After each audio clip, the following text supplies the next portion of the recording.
कैसे इस गरीब घर जमाई ने 50 करोड़ का हीरा गिफ्ट किया, ये देखकर चौंकी मत। ये गरीब लड़का बड़े बड़े बिजनेसमैन और माफिया डॉन से जूते साफ करवा सकता है। ये किसी 7 स्टार होटल में जाकर लाखों का बिल बिना पे किए निकल सकता है। और यही लड़का 20 रुपए का नींबू पानी भी उधार में पीता है। यही है वजह कि आज पूरी दुनिया इस कहानी की दीवानी है। किधर जाना है? अरे मैं आहान हूँ, मैं भी इस बर्थडे पार्टी पे इनवाइटेड हूँ, मैं गेस्ट हूँ। अब बड़े लोगों का पार्टी चल रहा है, थकने रहा है। अरे लेकिन मैं गेस्ट हूँ, मैंने कहा ना।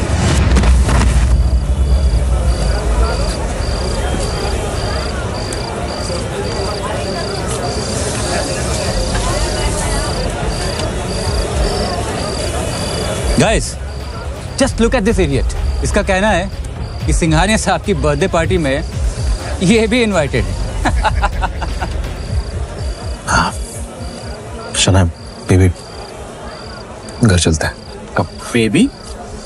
शनाया, तुम जानती हो क्या सड़क छाप को? नहीं नहीं, नॉट एट ऑल। कौन हो तुम? है कौन ये भिखारी और इस पार्टी में क्या कर रहा है? Who the hell are you? इतना सुनते ही आहान शॉक्ड हो जाता है। ये पहली बार नहीं था जब शनाया ने आहान की बेइज्जती की थी। शना, लगता है तुमने कुछ ज्यादा ही पी ली है। Seems you're high। चलो घर चलते हैं। ए निकम्मे, चल निकल यहाँ से। सिक्योरिटी, इस कचरे को उठाकर बाहर फेंको। ठीक उसी समय बर्थडे बॉय सिंघानिया पहुंचता है और सभी लोग उसको बर्थडे विश करने उसके पास जाते हैं। लेकिन अचानक सिंघानिया की नजर आहान पर पड़ती है और वो आहान को अपनी पार्टी में देखकर चौंक जाता है। ये सारा नजारा देखकर बाकी लोगों के पसीने छूट जाते हैं। आहान सिंह रायजादा साहब, धन्यवाद हमारे जो आप यहाँ मुझ जैसे गरीब के बर्थडे पार्टी में पधारे। आइए सर, प्लीज प्लीज आइए सर। लेकिन आहान कुछ नहीं बोलता है और चुपचाप वहां से बाहर निकल जाता है। बाहर जाकर वो शनाया का इंतजार करता है।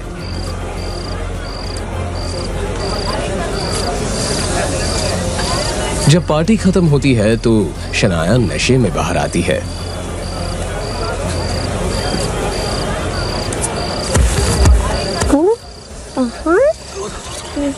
चलो उधर चलो। बीवी है, चल। आगे तो यस। अब हम घर जाएंगे। हाँ हाँ, आराम से आराम से। घर चलते हैं।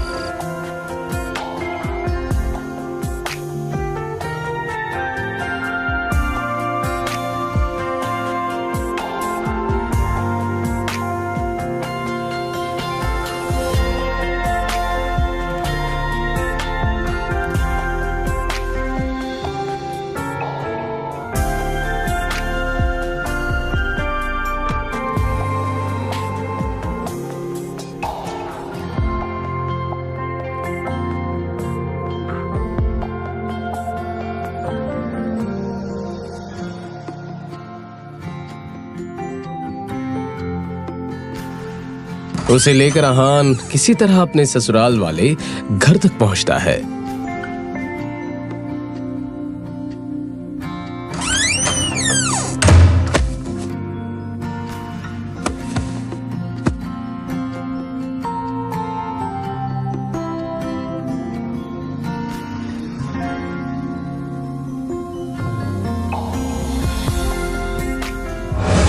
घर पहुंचते ही शनाया का कजिन शौर्य मिल जाता है।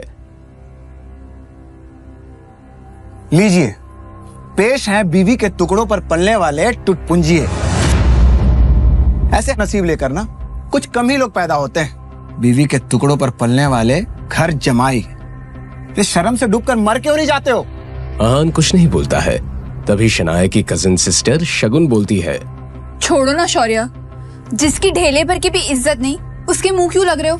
पता नहीं शनाया को इस भिखारी में ऐसा क्या लगता है जिसे घर से बाहर भी नहीं निकालती है। आहान अपने ससुराल में रोज ऐसे ताने सुनता था। उसे तो ऐसी बातें सुनने की आदत हो गई थी। कभी साला बोलता तो कभी साली। आहान की बीवी शनाया भी उसको गाली देने में पीछे नहीं रहती थी। फिर भी आहान इन सब की गलतियों को माफ कर देता था क्योंकि उसे शनाया से सच्चा प्यार था।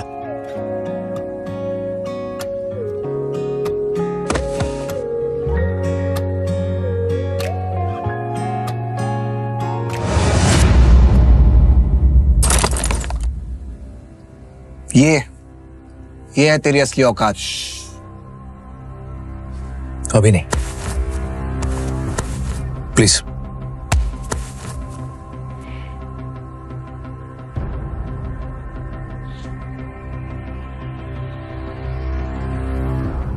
जिस दिन इन्हें मेरी हकीकत पता चलेगी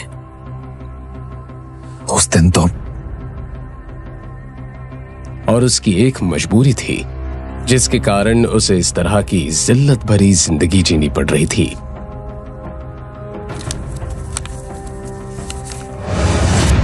आहान की हकीकत क्या थी ये कोई नहीं जानता था, लेकिन न जाने क्यों आहान भी किसी को नहीं बताना चाहता था।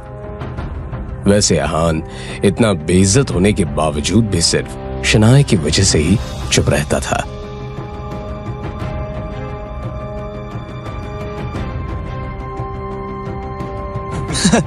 लेकिन उसकी बेइज्जती सिर्फ घर के नौकर, साला या साली नहीं करते थे, बल्कि उसकी सासू माँ भी करती थी। वो तो अपनी बेटी शनाया का आहान से डिवोर्स करा देना चाहती थी। साइन करके रखना।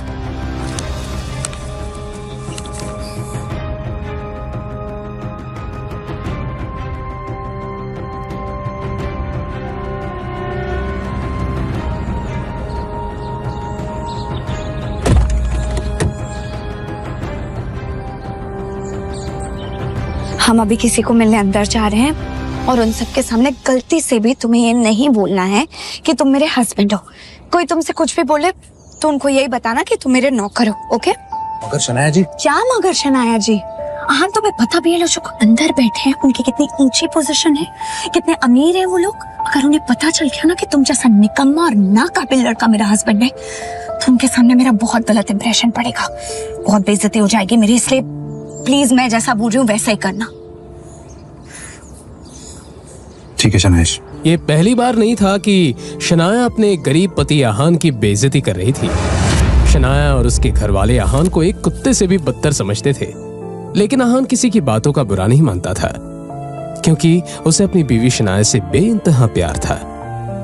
अब जब शनाया अपनी दोस्त रूपल के साथ कुछ बिगड़ैल रईस दोस्तों से मिलने होटल जा रही थी। तो मैं लास्ट वार्निंग दे रही हूँ हान, आज के दिन कोई तमाशा मत खड़ा करना। शनाया और रूपल अंदर जाते हैं। आहान उनका बैग पकड़े उनके पीछे पीछे नौकर की तरह अंदर जाता है। अंदर बिगड़ैल रईसजादे प्रेम मल्होत्रा, राज बेदी और पारस अग्रवाल बैठे थे। वैसे तो वो रूपल के दोस्त थे, लेकिन जैसे ही उन्होंने शनाया को देखा उसकी खूबसूरती देखकर दंग रह गए। ये कौन है गुलाब जैसी खूबसूरत? ओ ये she is my best friend Shanaya. Hi Shanaya. Aahan के पुराने कपड़े और फटे जूते देखकर पारस पूछता है, लेकिन इस गुलाब के साथ ये कांटा कौन है?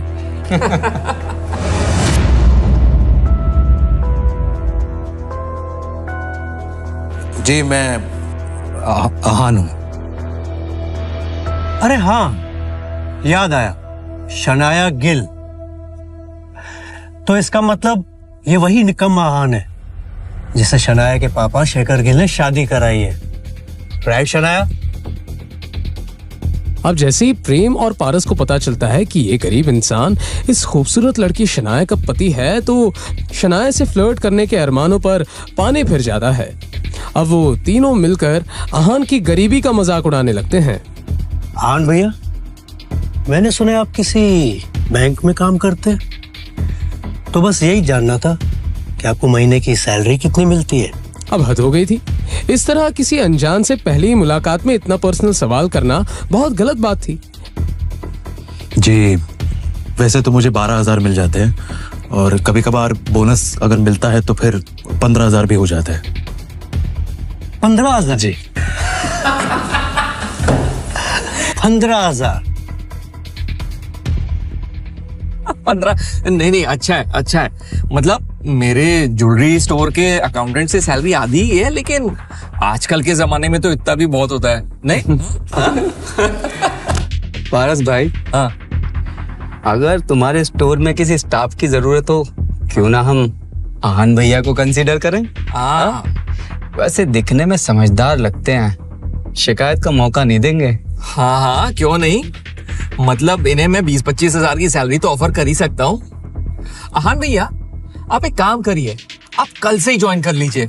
अगर वो चाहता तो उन तीनों को खरीदने की ताकत रखता था, वो भी इस तरह जैसे बाजार में जाकर कोई धनिया खरीदता हो। वो क्या है मिस्टर अग्रवाल, आपके ऑफर के लिए थैंक यू। इनफैक्ट आपने मेरे बारे में इतना कुछ सोचा, उसके लिए मैं शुक्रगुजार हुआ आपके। लेकिन क्या है कि मुझे ना ज्वेलरी के बारे में ज्यादा आइडिया है नहीं, तो आई एम सॉरी। इधर शनाया रूपल के रईस दोस्तों की बेकार की बातों को सुनकर चिढ़ गई।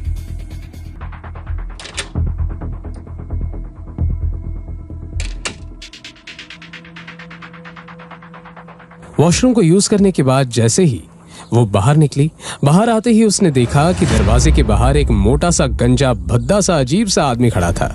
वाओ, हुस्न की मलिका, आपको देखकर जो मेरे अंदर हो रहा है वो बताने लायक नहीं, दिखाने लायक है। How dare you?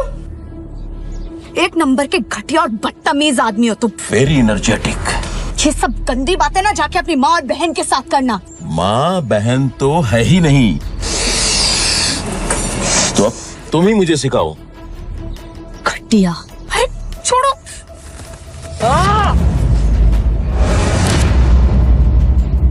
अब शनाया ने ज्यादा सोचे बिना उस आदमी के मुंह पर एक थप्पड़ चढ़ दिया।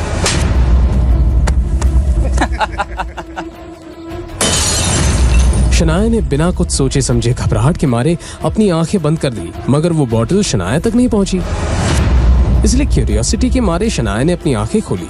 आंखें खुलते ही शनाया ने देखा कि एक बड़े से हाथ ने उस बोतल को पकड़ लिया है।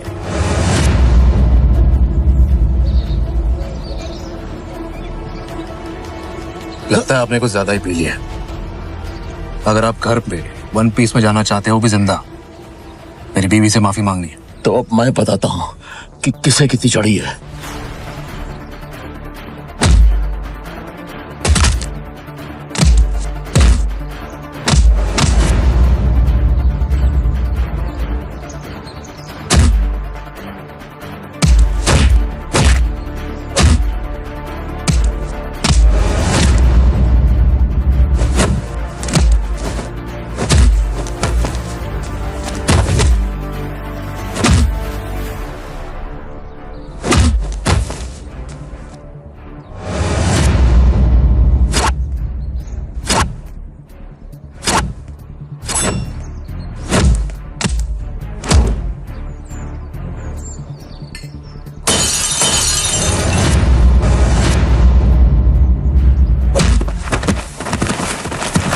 अहान के इस मूवमेंट से शनाया हैरान थी। उस बेचारी को अपनी आंखों पर यकीन नहीं हो रहा था।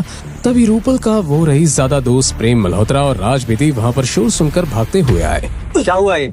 शना, क्या तुम ठीक हो? ये बहुत ही घटिया आदमी है। जैसे इसने मुझे अकेला देखा मुझे छेड़ने लगा। शनाया की ये बात सुनकर अब प्रेम मल्होत्रा की आंखों में नाराजगी दिखने लगी। आज उसे शनाया पर अपना इम्प्रेशन भी तो जमाना था। तुम्हारी हिम्मत! उसने इस मैटर की पूरी जिम्मेदारी अपने हाथों में लेने का फैसला कर लिया। आफ्टर ऑल प्राइड होटल उसकी ही फैमिली बिजनेस का हिस्सा था। अब ये दोनों मेरी बीवी शनाया पर अपना इम्प्रेशन जमाने के लिए एक मरे हुए आदमी को कुछ ज्यादा ही मार रहे हैं। आहान ने देखा कि प्रेम मल्होत्रा और राज बेदी रुकने का नाम ही नहीं ले रहे थे। अब बस करो, बस करो। उसे उसकी सजा मिल चुकी है। ऐसे चलता रहो मर जाएगा। आन भैया, आप किस बात से डर रहे हैं? और अगर ये यहाँ मर भी गया ना तो कोई फिक्र नहीं, मैं इस होटल का मालिक हूँ। पूरे मैटर को यहीं सेटल डाउन कर दूंगा। भले ही वो कुछ किए बिना चुपचाप मार खा रहा है, ये बात तो साफ है कि ये आदमी कोई आम आदमी नहीं है। शनाया को आहान पर चिढ़ मच रही थी, लेकिन ऐसे बड़े से होटल में सीन क्रिएट करना थोड़ा तो अजीब था। प्लीज बस करो तुम लोग, जितना मानना था मान लिया, अब हम चलते हैं यहाँ से। आन भैया, आपने कुछ ज्यादा ही डरते हैं। कोई नहीं, हमारे साथ रहेंगे तो ब्रेव हो जाएंगे।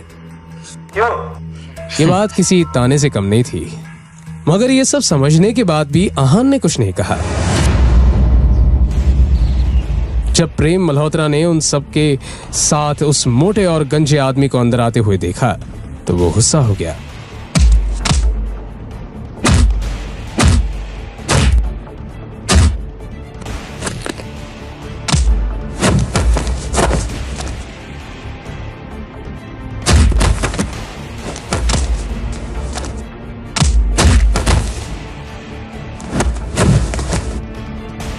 प्रेम मल्होत्रा कोई सीधा साधा फाइटर नहीं था, उसे कराटे में ब्लैक बेल्ट मिला था। एक एक करके प्रेम मल्होत्रा ने गजेंद्र के सारे साथियों को हरा दिया।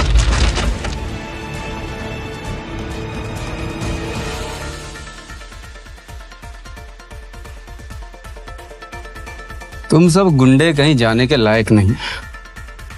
मिस शनाया और रूपल, आप दोनों ठीक हैं? प्रेम के सवाल के जवाब में शनाया और रूपल ने हामी भर दी। प्रेम शनाया की आंखों में अपने लिए तारीफ देखना चाहता था, मगर उसने देखा कि शनाया की नजरें तो अपने पति आहान की तरफ थी।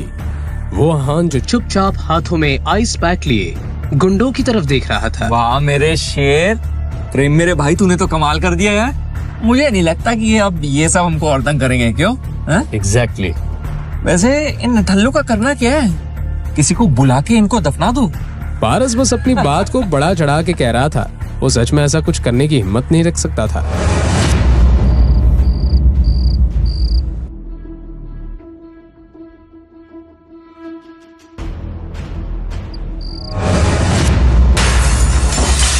अरे बहुत बहादुर हो तुम लोग। चलो मैं भी तो देखूं कितनी बहादुरी है तुम में। आओ मेरा सामना करो, आ जाओ आ जाओ। देखो रे।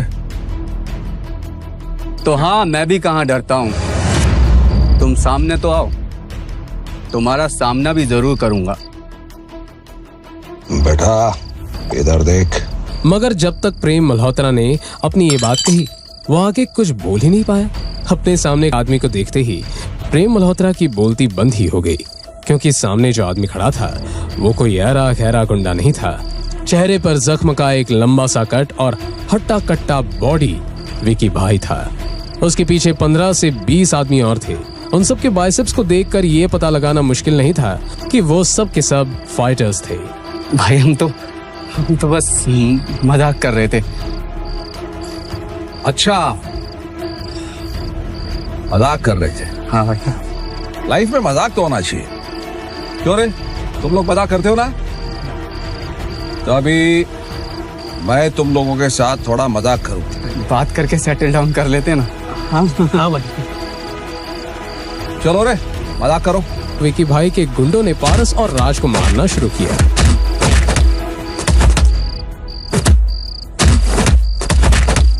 अरे तोड़ो तोड़ो, ठीक से तोड़ो इनको। विकी भाई को अपने सामने चल रहा ये तमाशा देखकर बहुत मजा आ रहा था। 3 अमीर लड़के, 2 खूबसूरत लड़कियां और अंधेरे में बैठकर आहान। भाई प्लीज भाई माफ कर दीजिए भाई। अरे लेके जाओ।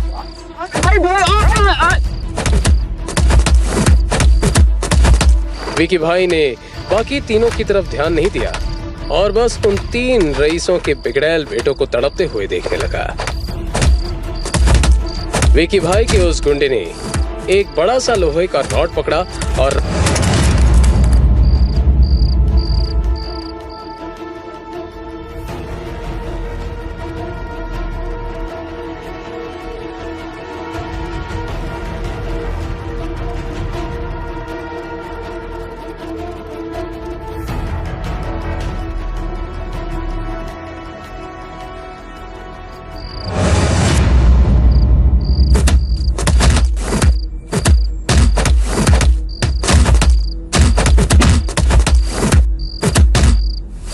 इसके हाथ पैर तोड़ दे, तब भी जबान बंद हो ना तो मुंडी तोड़ डाल। और 13वीं वाले दिन इसके मेयर बाप को 2 करोड़ रुपए भेज देना। शनाया ने गुस्से से चिल्लाकर कहा। विकी भाई ने जब इस आवाज की डायरेक्शन में देखा तो उसकी आंखें खुली की खुली रह गई। उसे अपनी आंखों पर यकीन नहीं हो रहा था। विकी भाई के ऐसे रिएक्शन से सब हैरत में थे। क्यों शनाया की सिर्फ आवाज सुनकर विकी भाई जैसे बड़े गुंडे के माथे पर पसीना आ गया।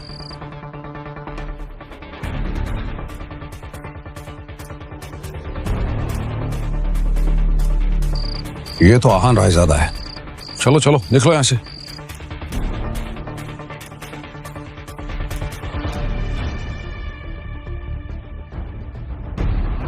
क्या विकी और आहान का पहले भी कहीं सामना हो चुका है? क्या सचमुच आहान एक सीक्रेट अमीर ज़्यादा है? अगर है तो फिर एक गरीब घर जमाई बनकर जिल्लत भरी जिंदगी क्यों जी रहा है?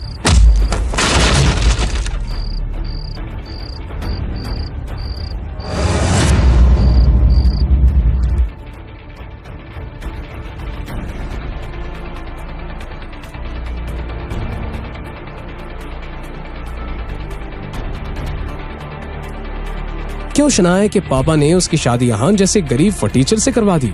क्या होगा जब आहान की हकीकत सामने आएगी? मिस शनाया, मुझे माफ कर दीजिए। मैं नहीं जानता था कि यहाँ आप अपने दोस्तों के साथ लंच पर आई थी। हाँ, अगर मुझे इस बात की जरा खबर होती तो मैं गलती से भी ये सब नहीं होने देता। विकी भाई ने बहुत ही ईमानदार लगते हुए शनाया से माफी मांगी। आगे विकी भाई ने कहा, मिस शनाया, मैं सच में शर्मिंदा हूँ कि मेरे और मेरे साथियों की वजह से आपके दोस्तों को इतना जख्मी होना पड़ा, मगर आपको बिल्कुल भी परेशान होने की जरूरत नहीं है। मैं इन सबको हॉस्पिटल ले जाऊंगा। ये सुनने के बाद प्रेम मल्होत्रा, पारस अग्रवाल और राज बेदी एक दूसरे की तरफ हैरानी से देखने लगे। आगे विकी भाई ने अपनी बात को कंटिन्यू किया, और हाँ मिस शनाया, ये आपको जो भी टेंशन और इरिटेशन हुई है उसके बदले में मैं आपको 50 लाख रुपए भेज दूंगा। प्लीज उसे कम मत समझिएगा। ये कहकर विकी ने नजरें चुराकर आहान की तरफ देखा।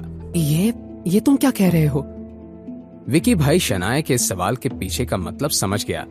मिस शनाया, आप ज्यादा सोचकर परेशान मत होइए। मैं एक बार फिर से माफी मांगता हूँ। थोड़ी ही देर में आपके पास पैसे पहुंच जाएंगे और मैं किसी को भेजकर आपके दोस्तों को हॉस्पिटल भिजवा देता हूँ। अब हम चलते हैं, अपना ख्याल रखिएगा। ये कहकर शनाया की किसी बात को सुने बिना ही विकी भाई वहां से चला गया। बाकी आदमी भी प्राइवेट रूम में बाहर चले गए और बचे कुछ 4-5 आदमियों ने मिलकर प्रेम, राज और पारस को उठा लिया। जब फाइनली प्राइड होटल के उस प्राइवेट रूम में शनाया, आहान और रूपल ही बचे हुए थे, शनाया कुछ रिएक्ट कर पाई। उसने एक गहरी सांस ली और ये फिगर आउट करने की कोशिश करने लगी कि अभी अभी उसके साथ क्या हुआ था। शनाया, ये विकी भाई तुमसे इतना डरता क्यों है?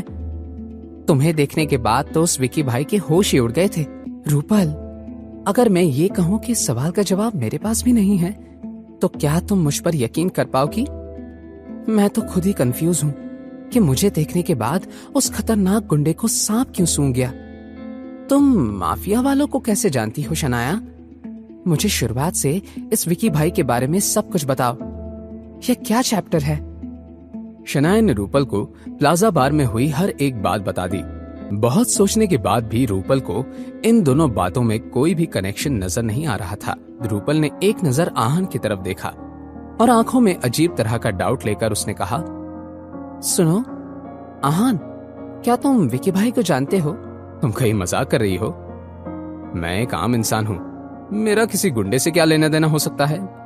मगर रूपल ने एक बार फिर से कंफर्म करने के लिए पूछा था। क्या सच में? सिर्फ रूपल ही नहीं, शनाया को भी ये डाउट हुआ था कि कहीं आहान का तो इस सब में कोई हाथ नहीं था। मगर शनाया के इस अंदाज में कोई भी लॉजिक नहीं था, लेकिन रूपल को आहान पर शक करने से छुटकारा ही नहीं मिल रहा था। ये थोड़ा फिशी है। आहान ने प्रेम को उस गजेंद्र से पंगा लेने से रोका भी था, लेकिन किसी ने उसकी बात नहीं मानी। यहाँ तक मैंने भी आहान को बुज़दिल समझा। क्या आहान पहले से इस बारे में जानता था, या ये सब कोई इत्तेफाक है, या सच में मेरा इंट्यूशन सही तरफ जा रहा है? रूपल ने फिर से खुद से ही सवाल करते हुए कहा। शनाया और आहान भी कुछ देर के बाद घर पहुंच गए। दोनों फ्रेश होकर लिविंग रूम में आए ही थे कि उनके घर का डोर बेल बजने लगा। शनाया ने आहान की तरफ देखकर उससे सवाल करते हुए कहा, आहान, क्या मॉम शाम में नहीं आने वाली थी? जल्दी कैसे आ गई? आहान को कुछ भी नहीं पता था। उसने कंधे उचकाते हुए शनाया से कहा, पता नहीं, मैं दरवाजा खोलता हूँ, शायद मॉम कुछ भूल गई होंगी। ये कहते हुए आहान दरवाजे की तरफ गया। जैसे ही आहान ने दरवाजा खोला, बाहर विकी भाई के साथ काम करने वाला एक आदमी खड़ा था। उसे देखकर आहान अटेंटिव हो गया। सर, वो विकी भाई ने ब्रीफकेस भेजने के लिए कहा था। विकी भाई की तरफ से फिर से सॉरी। ये लीजिए। ये कहते हुए उस आदमी ने एक ब्रीफकेस आहान की तरफ बढ़ा दिया। आहान ने उस ब्रीफकेस की तरफ घूर कर देखा, मगर अपना हाथ आगे नहीं बढ़ाया। उस आदमी ने कुछ देर के लिए इंतजार किया और ब्रीफकेस को दरवाजे पर रखकर वहां से चला गया। आहान को यह जानकर राहत मिली कि कोई बखेड़ा खड़ा नहीं हुआ था। तभी शनाया वहां आ गई और उसने आहान से कहा, आहान, कौन था? आहान ने दरवाजे से ब्रीफकेस को उठाया और दरवाजा बंद करते हुए शनाया से कहा, विकी भाई की तरफ से यह ब्रीफकेस आया है। अंदर जाते ही आहान ने वो ब्रीफकेस टेबल पर रख दिया। आहान और शनाया ने एक दूसरे की तरफ देखा और हामी भरने के बाद आहान ने वो ब्रीफकेस खोल दिया। और जब आहान ने उस ब्रीफकेस को खोला तो शनाया और आहान उस ब्रीफकेस के अंदर जो भी था उसे देखकर शनाया की आंखें खुली की खुली रह गई। उसने हैरानी के मारे कहा, व्हाट द हेल? उस ब्रीफकेस में ऐसा क्या था जिसे देखकर शनाया इतनी हैरान हो गई थी? क्या विकी भाई ने कोई नया मसला खड़ा कर दिया था? उस ब्रीफकेस में 50 लाख रुपए कैश थी, जैसा कि विकी भाई ने थोड़ी देर पहले रेस्टोरेंट में कहा था। आहान ने कहा, यह तो सच में अनएक्सपेक्टेड है। वैसे शनाया, अब आपने क्या करने का सोचा है? आहान, हम ये नहीं ले सकते। हमें इस पैसे को लेना ही नहीं चाहिए। पता नहीं उस विकी भाई ने ये पैसा किसी की जान लेकर कमाया होगा। आहान ने जब शनाया की ये बात सुनी तो उसने चेहरे पर एक हल्की मुस्कान लाई। शनाया ने वो ब्रीफकेस को बंद करने का मन बना लिया। जैसे ही उसने ब्रीफकेस को बंद करने के लिए अपना हाथ लगाया, शनाया की नजर एक नोट पर पड़ी। शनाया ने आहान की तरफ एक नजर देखा और फिर उस नोट को उठाकर पढ़ने लगी। मिस शनाया, मैं जानता हूं आप ये पैसे लेने से मना कर देंगी, लेकिन ये पैसे शौर्य गिल ने आखिरी बार आपको किडनैप करने के लिए दिए थे। सच कहूं तो अपनी उस हरकत के लिए मैं शर्मिंदा हूं, इसलिए माफी के तौर पर ये आपको वापस भेज रहा हूं। उम्मीद है आप मुझे माफ कर देंगी। ये जानने के बाद कि शौर्य ने विकी भाई को पैसे दिए थे, शनाया ने आहान से कहा, मैंने बहुत सोचकर ये फैसला लिया है। अब तो हम ये पैसे रख ही लेते हैं, हमारा भी तो नुकसान हुआ है। ये सुनकर आहान ने हामी भर दी। कुछ सोचने के बाद शनाया ने आहान से कहा, हम आधे पैसे रख देंगे और बाकी के आधे मतलब 25 लाख रुपए को दे देंगे, ओके? आहान को इस सब से कोई प्रॉब्लम नहीं थी। रात के डिनर के बाद सारा काम खत्म करके आहान अपने कमरे में चला गया। वो बिजनेस के बारे में कुछ डिस्कस करने के लिए मिस्टर विक्रम को कॉल करने ही वाला था कि आहान के कमरे के दरवाजे पर किसी के नॉक करने की आवाज आई। आहान ने अपना फोन रख दिया और कहा, आ जाइए। दरवाजा खुला तो बाहर से शनाया अंदर आ गई।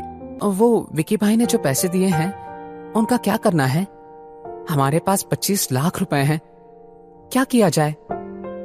आहान ने कुछ सोचा और कहा, शनाया, अगर आप चाहें तो कुछ खरीद सकती हैं या कहीं इन्वेस्ट कर सकती हैं या फिर सेविंग भी कर सकती हैं। आपका जो भी डिसीजन होगा मैं आपके साथ हूं। आहान की बात सुनने के बाद शनाया को याद आ गया कि आज पूरा दिन रूपल की शरारत की वजह से आहान को उसके दोस्तों में कितनी बातें सुननी पड़ी थी। एकदम से शनाया के दिमाग में एक आइडिया आया और वो मुस्कुराते हुए कहने लगी, आहान, मैंने सोच लिया है कि मुझे उन 25 लाख रुपयों से क्या करना है। देखना तुम अभी हाँ कर रहे हो, बाद में मना मत करना। आहान समझ नहीं पा रहा था कि शनाया इतना इंसिस्ट क्यों कर रही है। हाँ शनाया, आप जो भी चाहती हैं मैं आपको सपोर्ट करूंगा। कंफर्मेशन मिलने के बाद शनाया ने अपना फैसला सुनाते हुए कहा, तो फिर हम इन पैसों से तुम्हारे लिए एक कमाल की कार खरीदेंगे। शनाया, इस सब की क्या जरूरत है? मैं कार का क्या करूंगा? आपको मेरे लिए इतना खर्चा करने की जरूरत नहीं है। अब क्या मेरा तुम पर इतना भी हक नहीं है? अब आहान क्या कह सकता था? उसने बहुत ही हेल्पलेस होकर कहा, ऐसी बात नहीं है। यह सुनते ही शनाया ने कहा, तो फिर तय रहा, कल सुबह जाकर हम कोई अच्छी सी कार खरीदते हैं। अगली सुबह शनाया एक से एक कमाल की कार देख रही थी, मगर उसे आहान के लिए एक भी सही नहीं लग रही थी। शनाया ने सेल्स पर्सन से कहा, देखिए, मैं चाहती हूँ कि आप मुझे कोई ऐसी कार सजेस्ट करें जो मेरे हस्बैंड की पर्सनैलिटी से मैच करती हो। जेंटल लेकिन स्ट्रांग। बाहर से भले ही लग्जूरियस लुक हो, मगर कार अंदर से बहुत कंफर्टेबल होनी चाहिए। क्या आप समझ रहे हैं कि मैं क्या कहने की कोशिश कर रही हूं? शनाया की बात सुनकर उस सेल्स पर्सन का मुंह बन गया, लेकिन उसने हां में अपना सर हिला दिया ताकि शनाया नाराज ना हो जाए। अपने दूसरे कलीग के पास जाते हुए सेल्स पर्सन ने धीमी आवाज में कहा, इन मैडम का हस्बैंड एवरेज सा लड़का ही तो है, जरा देखो उसे कैसे चुपचाप खड़ा है। ये मैडम उस लड़के से जितने केयरिंग अंदाज में पेश आ रही है, ये बात तो वो डिजर्व ही नहीं करता। उस लड़के से ज्यादा हैंडसम तो मैं हूं। ये बात जो सेल्स पर्सन सुन रही थी वो एक लड़की थी। उसने अपने कलीग से कहा, क्या तुम अंधे हो गए हो? वो सर कुछ कम हैंडसम नहीं है। वो किसी फेमस मॉडल को भी पीछे छोड़ सकता है, और ये उन हस्बैंड और वाइफ के बीच का प्यार है। तुम्हें इतनी क्यों जलन हो रही है? तुम उन्हें अपनी बेस्ट कार दिखाओ। नहीं, तुम रहने दो, मैं ही दिखाती हूं, तुमसे कुछ नहीं होगा। उस लड़की ने अपनी बात कही और आहान और शनाया को एक कार के पास ले गई। इस वक्त वो लोग एक नई लिमिटेड एडिशन कार को देख रहे थे। उस कार को देखने के बाद फाइनली शनाया सेटिस्फाइड लगने लगी। हमेशा की तरह आहान ने इस डिसीजन में शनाया का साथ दिया।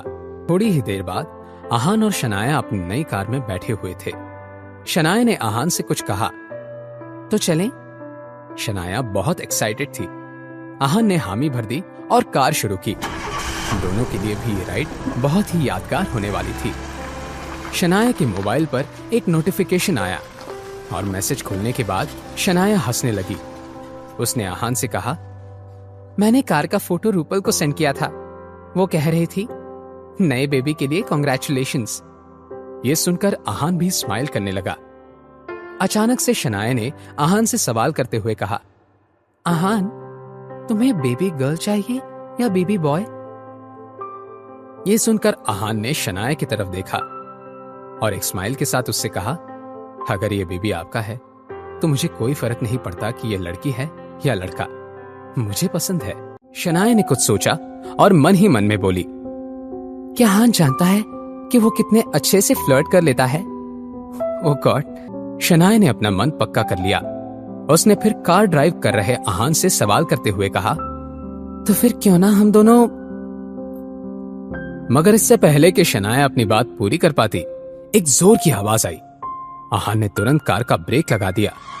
एकदम से कार को रोकने की वजह से जोर की आवाज गूंजी। शनाया ने आंखें खोली तो देखा कि एक मिडिल एज्ड औरत सड़क पर गिरी हुई थी। वो तो अच्छा था आहान का ध्यान रास्ते पर ही था, वरना शायद इस औरत को लग जाता। शनाया, क्या आप ठीक हैं? शनाया बहुत घबराई हुई थी, मगर जब उसने आहान के हाथ को अपने सामने पाया तो वो बेफिक्र हो गई। उसने आहान से कहा, मैं ठीक हूँ, लेकिन ये सामने कौन है? क्या उन्हें हमारी वजह से कोई चोट आई हुई है? शनाया ने शॉक्ड होकर जोर से कहा, सीमा बुआ। शनाया को अपनी आंखों पर यकीन ही नहीं हो रहा था।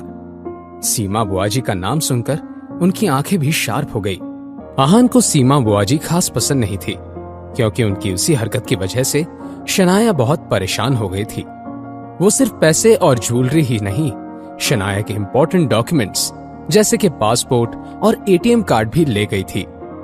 सीमा बुआ जी ने देखा कि ड्राइवर सीट पर आहान बैठा था। ये देखकर वो गुस्सा हो गई। एक ही पल के अंदर अंदर सीमा बुआ जी के चेहरे पर छाया हुआ डर नफरत में बदल गया। वो गुस्से से चलते हुए आहान की साइड की विंडो की तरफ आई और उन्होंने आहान की खिड़की पर जोर जोर से हाथ मारना शुरू किया। आहान ने उनकी तरफ एक गुस्सैल नजर से देखा और खिड़की का शीशा नीचे कर दिया। विंडो का कांच नीचे होते ही सीमा बुआ जी आहान पर बरस पड़ी। बेशरम, एक घर जमाए होने के बाद भी तुम्हारी इतनी हिम्मत कैसे हुई?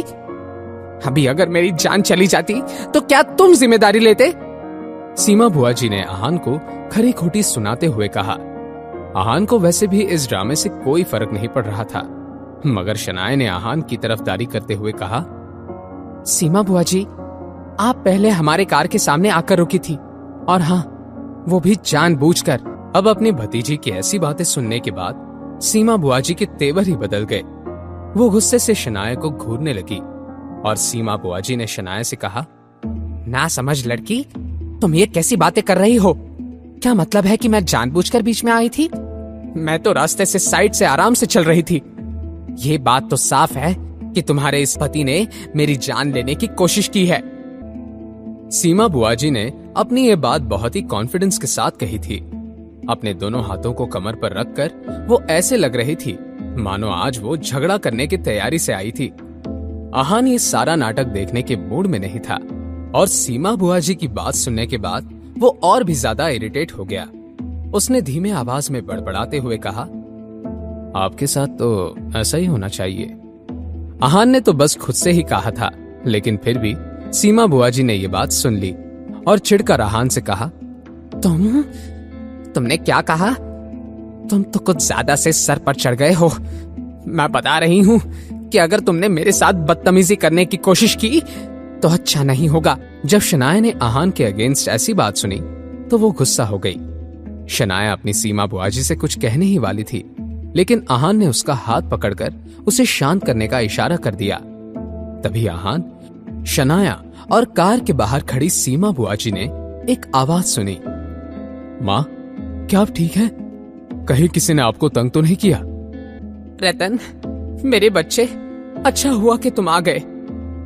रतन को देखने के बाद आहान और शनाया ने एक दूसरे की तरफ देखा। उनके चेहरे पर डिसअपॉइंटमेंट ने जगह ले ली। रतन सीमा बुआ जी का बेटा था। इस लड़के की उम्र 30 पार कर चुकी थी, मगर फिर भी न ये कुछ कमाता था और न ही इसके पास कोई जॉब था। रतन की इमेज कुछ खास नहीं थी। वो दिन भर अपने कुछ निठल्ले दोस्तों के साथ किसी न किसी को फंसाकर उनसे जबरदस्ती पैसे ले लेता और वापस करने का नाम भी नहीं लेता था। इस वक्त रतन के हाथ में एक लोहे का रॉड था।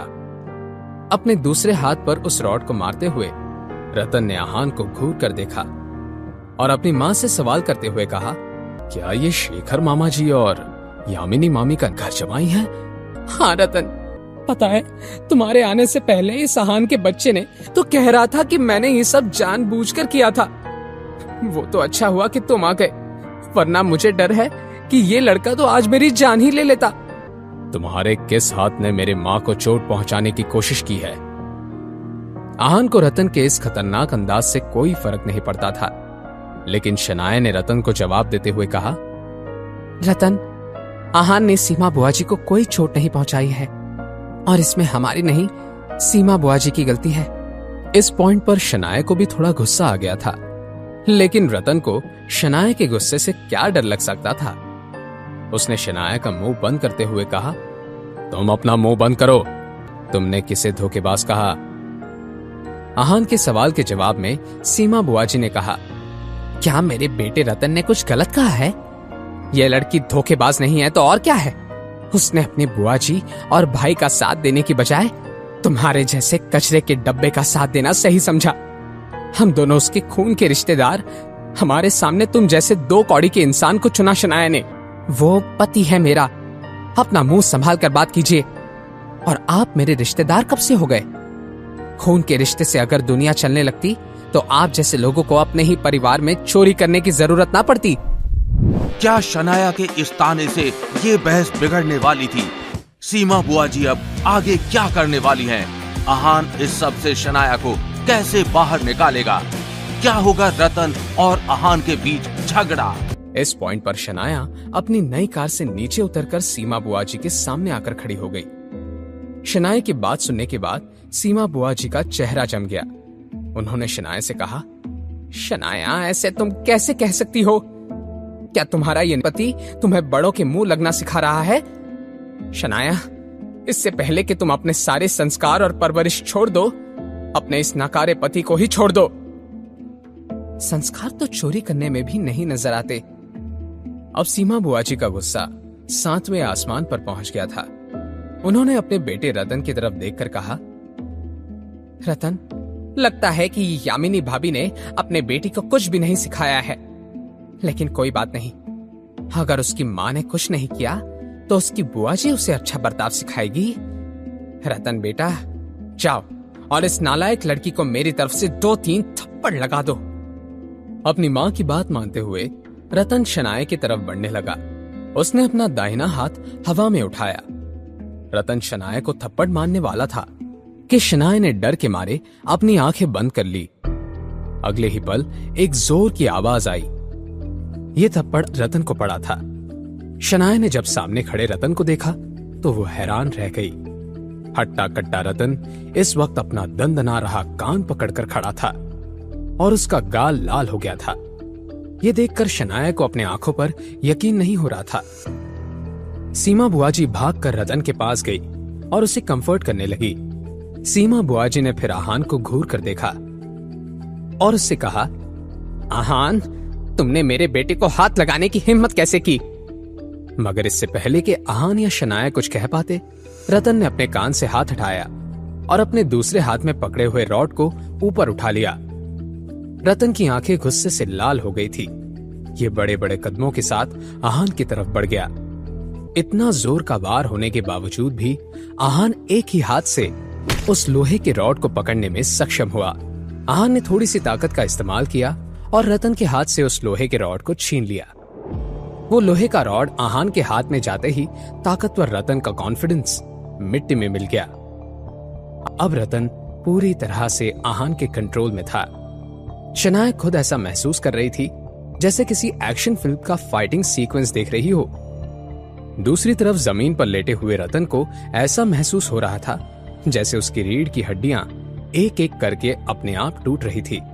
दूसरी तरफ सीमा बुआजी ने कुछ सोचा और अपने बेटे को आहान से बचाने के लिए शोर मचाने लगी। कोई बचाओ हमें, इस आहान से हमारी जान बचाओ।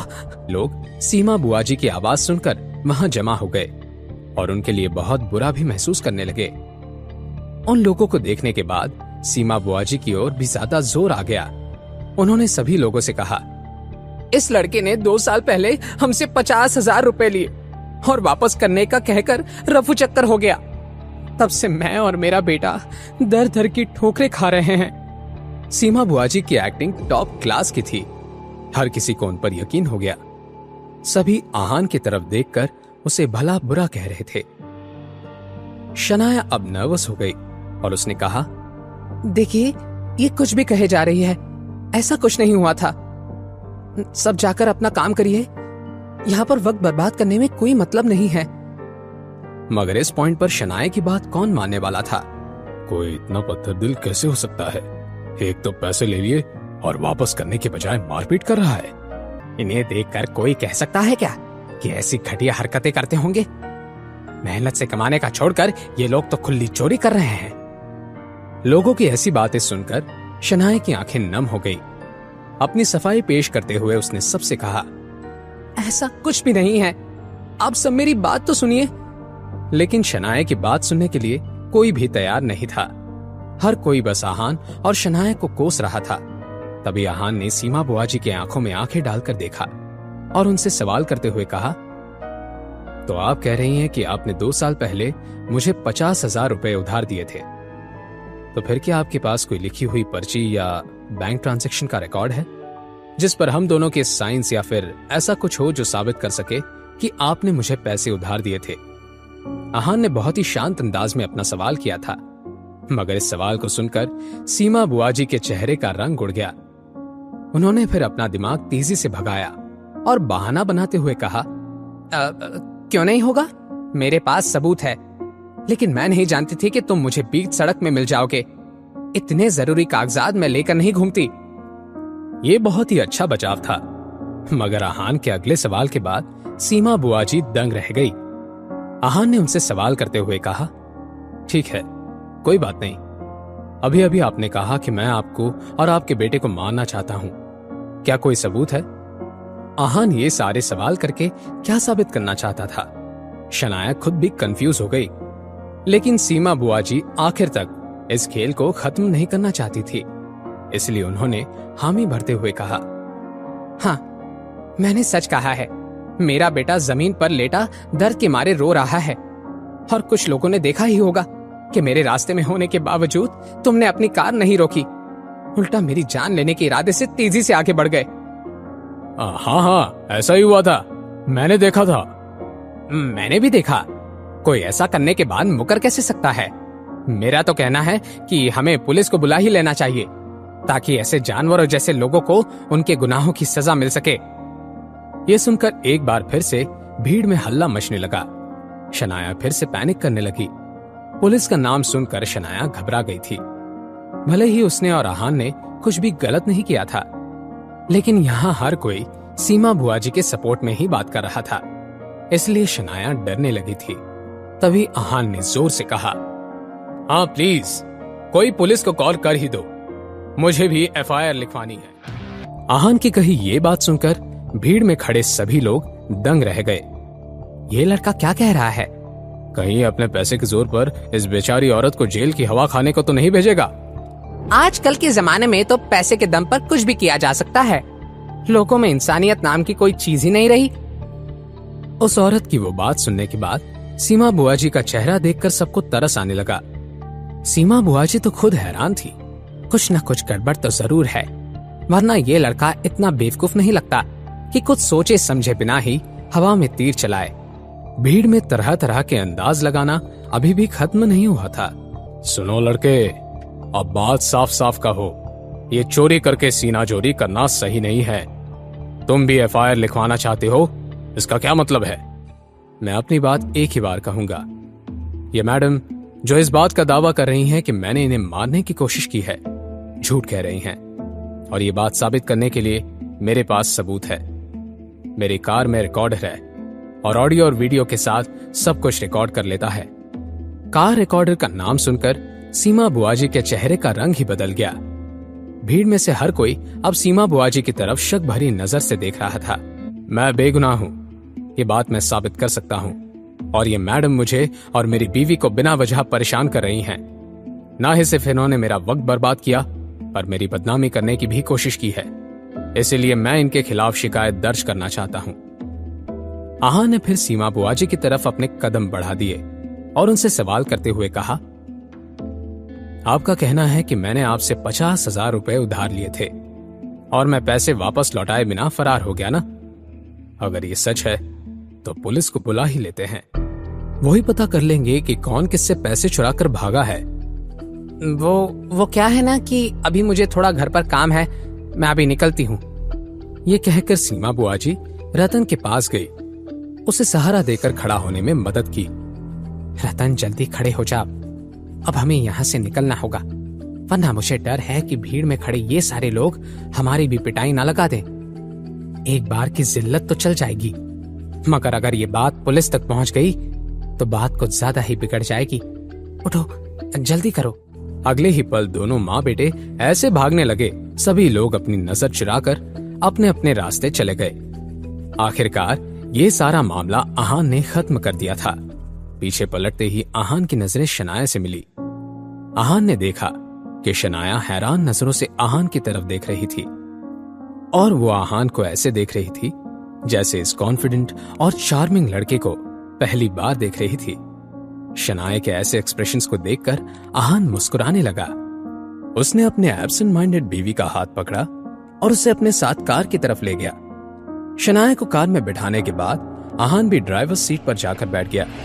आहान, कार में रिकॉर्डर कैसे आ गया? वो कार में कोई रिकॉर्डर नहीं है। शनाया ने आहान की तरफ देखते हुए मन ही मन में कहा, क्या ऐसा कोई प्रॉब्लम नहीं है जो मेरा हैंडसम हस्बैंड सॉल्व नहीं कर सकता? शनाया, आप ये क्या सोच रही हैं? क्या आपका हस्बैंड बहुत हैंडसम है? ऐसा कुछ नहीं है, मैं तो ये सोच रही थी कि मुझे तुमसे बचकर रहने की जरूरत है। क्या पता कब मुझे भी ऐसे ही कंट्रोल करने लग जाओ तो? आप उस बारे में परेशान मत होइए, मैं आपको कैसे कंट्रोल कर सकता हूं?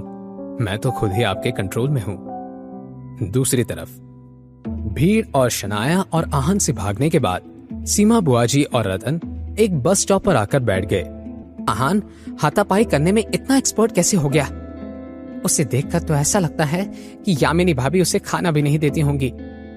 पता नहीं माँ, मैं खुद भी इस बारे में कुछ नहीं जानता, मगर एक बात है जो मैं कह सकता हूँ, आहान ने अपनी पूरी ताकत का भी इस्तेमाल नहीं किया था। ये सुनकर सीमा बुआजी शॉक्ड हो गई। अच्छा है हमने उसे ज्यादा परेशान नहीं किया, आगे से इस बात का ध्यान रखते हैं कि उस आहान से दूरी बनाए रखें। नहीं माँ, ऐसे कैसे हो सकता है? अगर बाहर किसी को पता चला कि मैं पिट के आया हूँ तो मेरी क्या ही इज्जत रह जाएगी। नहीं, मैंने फैसला कर लिया है। अपने दोस्तों के साथ मिलकर मैं उस आहान की हड्डी पसली एक कर दूंगा। तुमने सही कहा बेटा, तुम जब चाहे उसे मार सकते हो, लेकिन उससे पहले हमें आहान से पैसे कमाने हैं। माँ, ये सब कैसे होगा? हम अभी के अभी तुम्हारे शेखर मामा के घर पर चलते हैं। जितना मैं शेखर भैया को जानती हूँ, वो तो आहान से कुछ नहीं कहेंगे, लेकिन यामिनी भाभी, वो आहान को बिल्कुल पसंद नहीं करती। हम जाकर उनसे ही आहान की शिकायत लगाएंगे। तुम जाकर अपने चोटों के निशान दिखा दोगे तो भी भाभी को यकीन हो जाएगा और हमें कुछ पैसे भी मिल जाएंगे। क्या आहान यामिनी मामी की बात मान जाएगा? इस सवाल को सुनकर सीमा बुआ जी जोर जोर से हंसने लगे। सीमा बुआ जी ऐसे क्यों हंस रही थी, ये तो रतन को नहीं पता था, लेकिन एक बात साफ थी, सीमा बुआ जी के दिमाग में कोई नई खिचड़ी पक रही थी। शहर के दूसरे कोने में आहान और शनाया मिलकर कुछ खरीदारी कर रहे थे। आहान ने सब्जी वाले से कहा, भैया थोड़ा जल्दी दे दीजिए, मेरी बीवी को घर जाकर जल्दी से खाना भी खिलाना है, उन्हें थोड़ी भूख लगी हुई है। आहान की नई कार को देखकर वहां आई हुई एक भाभी ने आहान से कहा, आहान, तुमने तो नई कार खरीद ली है, क्या हमें मिठाई नहीं दोगे? भाभी, मैं मिठाई तो लेकर नहीं आया हूँ, लेकिन सब्जी वाले भैया से कहकर आपको मेरी तरफ से 2 नींबू दिला सकता हूँ। कार के पास खड़ी शनाया देख रही थी आहान इन सब लोगों के साथ कितने अच्छे से मिलजुल कर हंस रहा था। तब उसका फोन बजने लगा। शनाया ने बिना देखे कॉल उठा लिया। दूसरी तरफ से आवाज आई, आहान कहाँ है? सीमा बुआ जी को बिना वजह हंसते हुए देखकर रतन ने उनसे पूछा, माँ, क्या हुआ है? आप ऐसे क्यों हंस रही हैं? रतन, मेरे बच्चे, क्या तुम्हें याद है कि 2 साल पहले हम तुम्हारे शेखर मामा जी के घर खाने पर गए थे? उस दिन यामिनी भाभी ने घर जमाई को सबके साथ डाइनिंग टेबल पर भी नहीं बैठने दिया था, उसे डांट लगाकर कहीं और जाने को कहा। उसी दिन एक बात साफ थी कि जब तक यामिनी भाभी जिंदा हैं, आहान गिल परिवार में सर उठा के नहीं जी सकता, और मैं ही इस बात का फायदा उठाकर अपनी बेइज्जती का बदला लेकर रहूंगी। थोड़ी ही देर में दोनों माँ बेटे शेखर गिल के दरवाजे पर खड़े थे। सीमा बुआ जी ने डोरबेल बजा दी। घर में मिसेस यामिनी गिल अकेली ही थी। उन्होंने जैसे ही दरवाजा खोला, वो हैरान रह गई। सीमा दीदी, आप यहाँ कैसे? क्यों भाभी, क्या मैं यहाँ नहीं आ सकती? अपनी बात कहने के बाद सीमा बुआ जी ने मिसेस यामिनी गिल के जवाब का कोई इंतजार नहीं किया और अपने बेटे के साथ सीधा घर के अंदर चली गई। सीमा बुआ जी और रतन आराम से सोफे पर बैठ गए। भाभी, आपका दामाद कहाँ है? उस बेशरम को आने के लिए कहिए। सीमा दीदी, क्या हुआ है? आप आहान को क्यों ढूंढ रही हैं? भाभी, आपको क्या हो गया है? आप मुझे इतने सवाल क्यों पूछ रही हैं? एक बार उस आहान को बाहर बुला लीजिए, आपको भी पता चल जाएगा कि क्या हुआ है। वो आहान और शनाया कुछ सामान खरीदने के लिए बाहर गए हैं, मैं उन्हें कॉल करके बुलाती हूँ। अपनी बात कहने के बाद मिसेस यामिनी गिल कुछ दूर गई और शनाया को कॉल लगाने लगी। कुछ देर बजने के बाद ही शनाया ने कॉल आंसर किया था।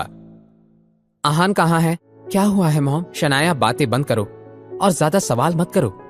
जल्दी से आहान को फोन दो, मुझे उससे बात करनी है। वैसे तो शनाया कुछ समझ नहीं पा रही थी, मगर अपनी मॉम को इतना इम्पल्सिव होते हुए देखकर शनाया जल्दी से आहान के पास चली गई और उसे फोन पकड़ा दिया। उसने जैसे ही हेलो कहा, मिसेस यामिनी गिल ने उससे कहा, आहान, क्या तुम्हारी सीमा दीदी से कोई मुलाकात हुई थी जिसमें तुमने उन्हें नाराज कर दिया है? मॉम, वो थोड़ी बहस तो हुई थी। क्या बात है, आप इतनी परेशान क्यों लग रही हैं? क्या हुआ है? वो अपने बेटे के साथ घर आई है। अभी के अभी घर आओ और ये फैला हुआ रायता साफ करो। अपनी बात कहने के बाद मिसेस यामिनी गिल ने कॉल काट दिया। शनाया आहान की तरफ क्यूरियस होकर देख रही थी। क्या हुआ है आहान? क्या घर पर कोई प्रॉब्लम हुई है? प्रॉब्लम हुई नहीं है, आई है। सीमा बुआ जी और रतन घर पर आए हुए हैं। पता नहीं मैंने क्या सोचकर सुबह उनसे जान पहचान दिखाई। पहले ही नजरअंदाज कर दिया होता तो शायद इतना बड़ा इशू न बनता। आप टेंशन मत लीजिए शनाया, मैं सब ठीक कर दूंगा। चलिए घर चलकर इस प्रॉब्लम को सॉल्व करते हैं। कुछ देर के बाद आहान और शनाया घर पहुंच गए। सीमा बुआ जी और रतन बड़े ही आराम से पैर फैलाए हुए बैठे थे। जैसे ही यामिनी गिल ने देखा कि उनकी बेटी और दामाद घर लौट आए थे तो उनकी जान में जान आई।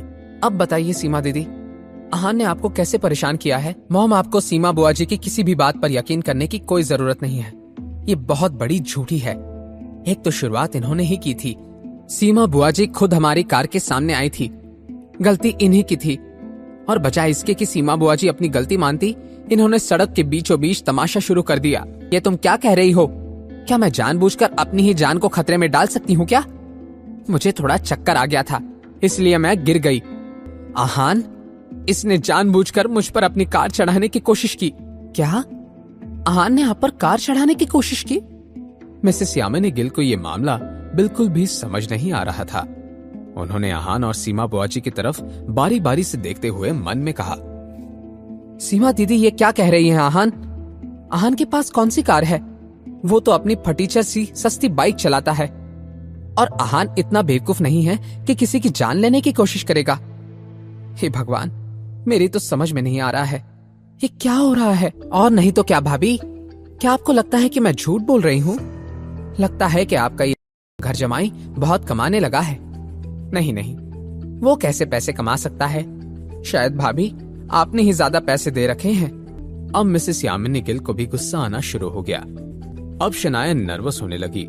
शनाया ने आहान की तरफ देखकर मन ही मन में कहा, मैं जानती थी कि अगर मॉम को कार का पता चलता तो वो बहुत गुस्सा हो जाती और मुझे आहान के लिए कार नहीं खरीदने देती। इसी वजह से मैं कार वाली बात कुछ दिन तक मेरे और आहान में ही रखना चाहती थी। पता नहीं अब जब मॉम को पता चल गया है तो वो कैसे रिएक्ट करेंगी। अब मिसेस यामिनी गिल को गुस्सा आ गया। वो सीधे जाकर आहान के सामने खड़ी हो गई। आहान, ये सब क्या चल रहा है? तुम्हारे पास 25 लाख रुपयों की कार कहां से आई? जैसे ही मिसेस यामिनी गिल ने आहान से ये सवाल किया, शनाया ने भागकर अपनी मॉम को अप्रोच किया। मॉम, मैंने शनाया से कहा कि मेरे लिए खरीद दे। मॉम, मैंने वो कार आहान के लिए खरीदी है। मिसेस यामिनी गिल ने अपनी बेटी और अपने दामाद की तरफ देखते हुए मन ही मन में कहा, इन दोनों में से सच कौन कह रहा है और कौन झूठ? मेरी तो कुछ समझ नहीं आ रहा है।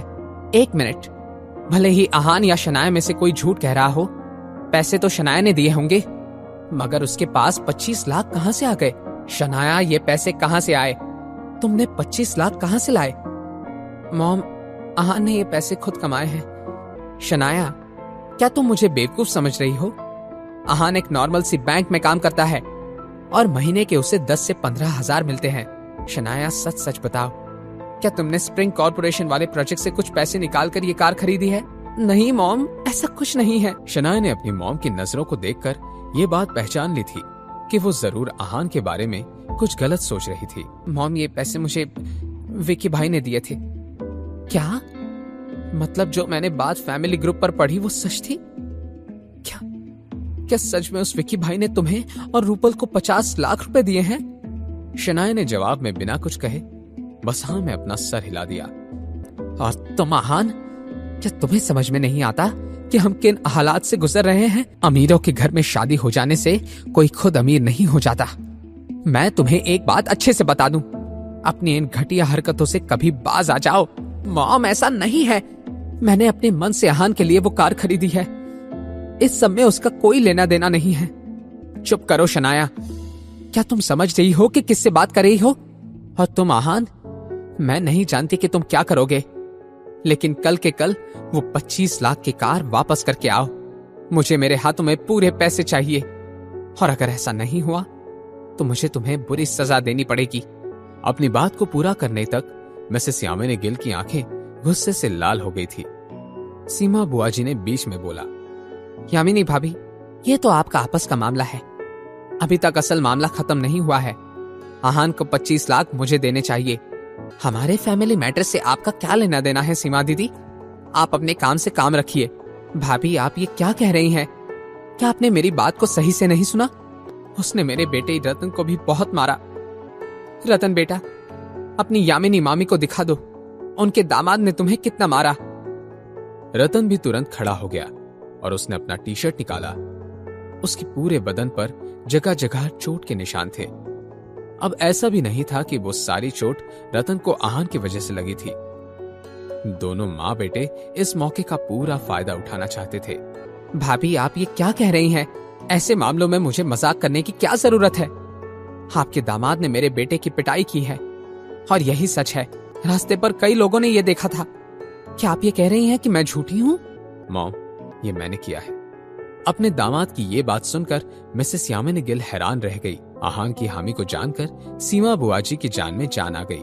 सुना यामिनी भाभी, और मुझे झूठ कहने की कोई आदत नहीं है।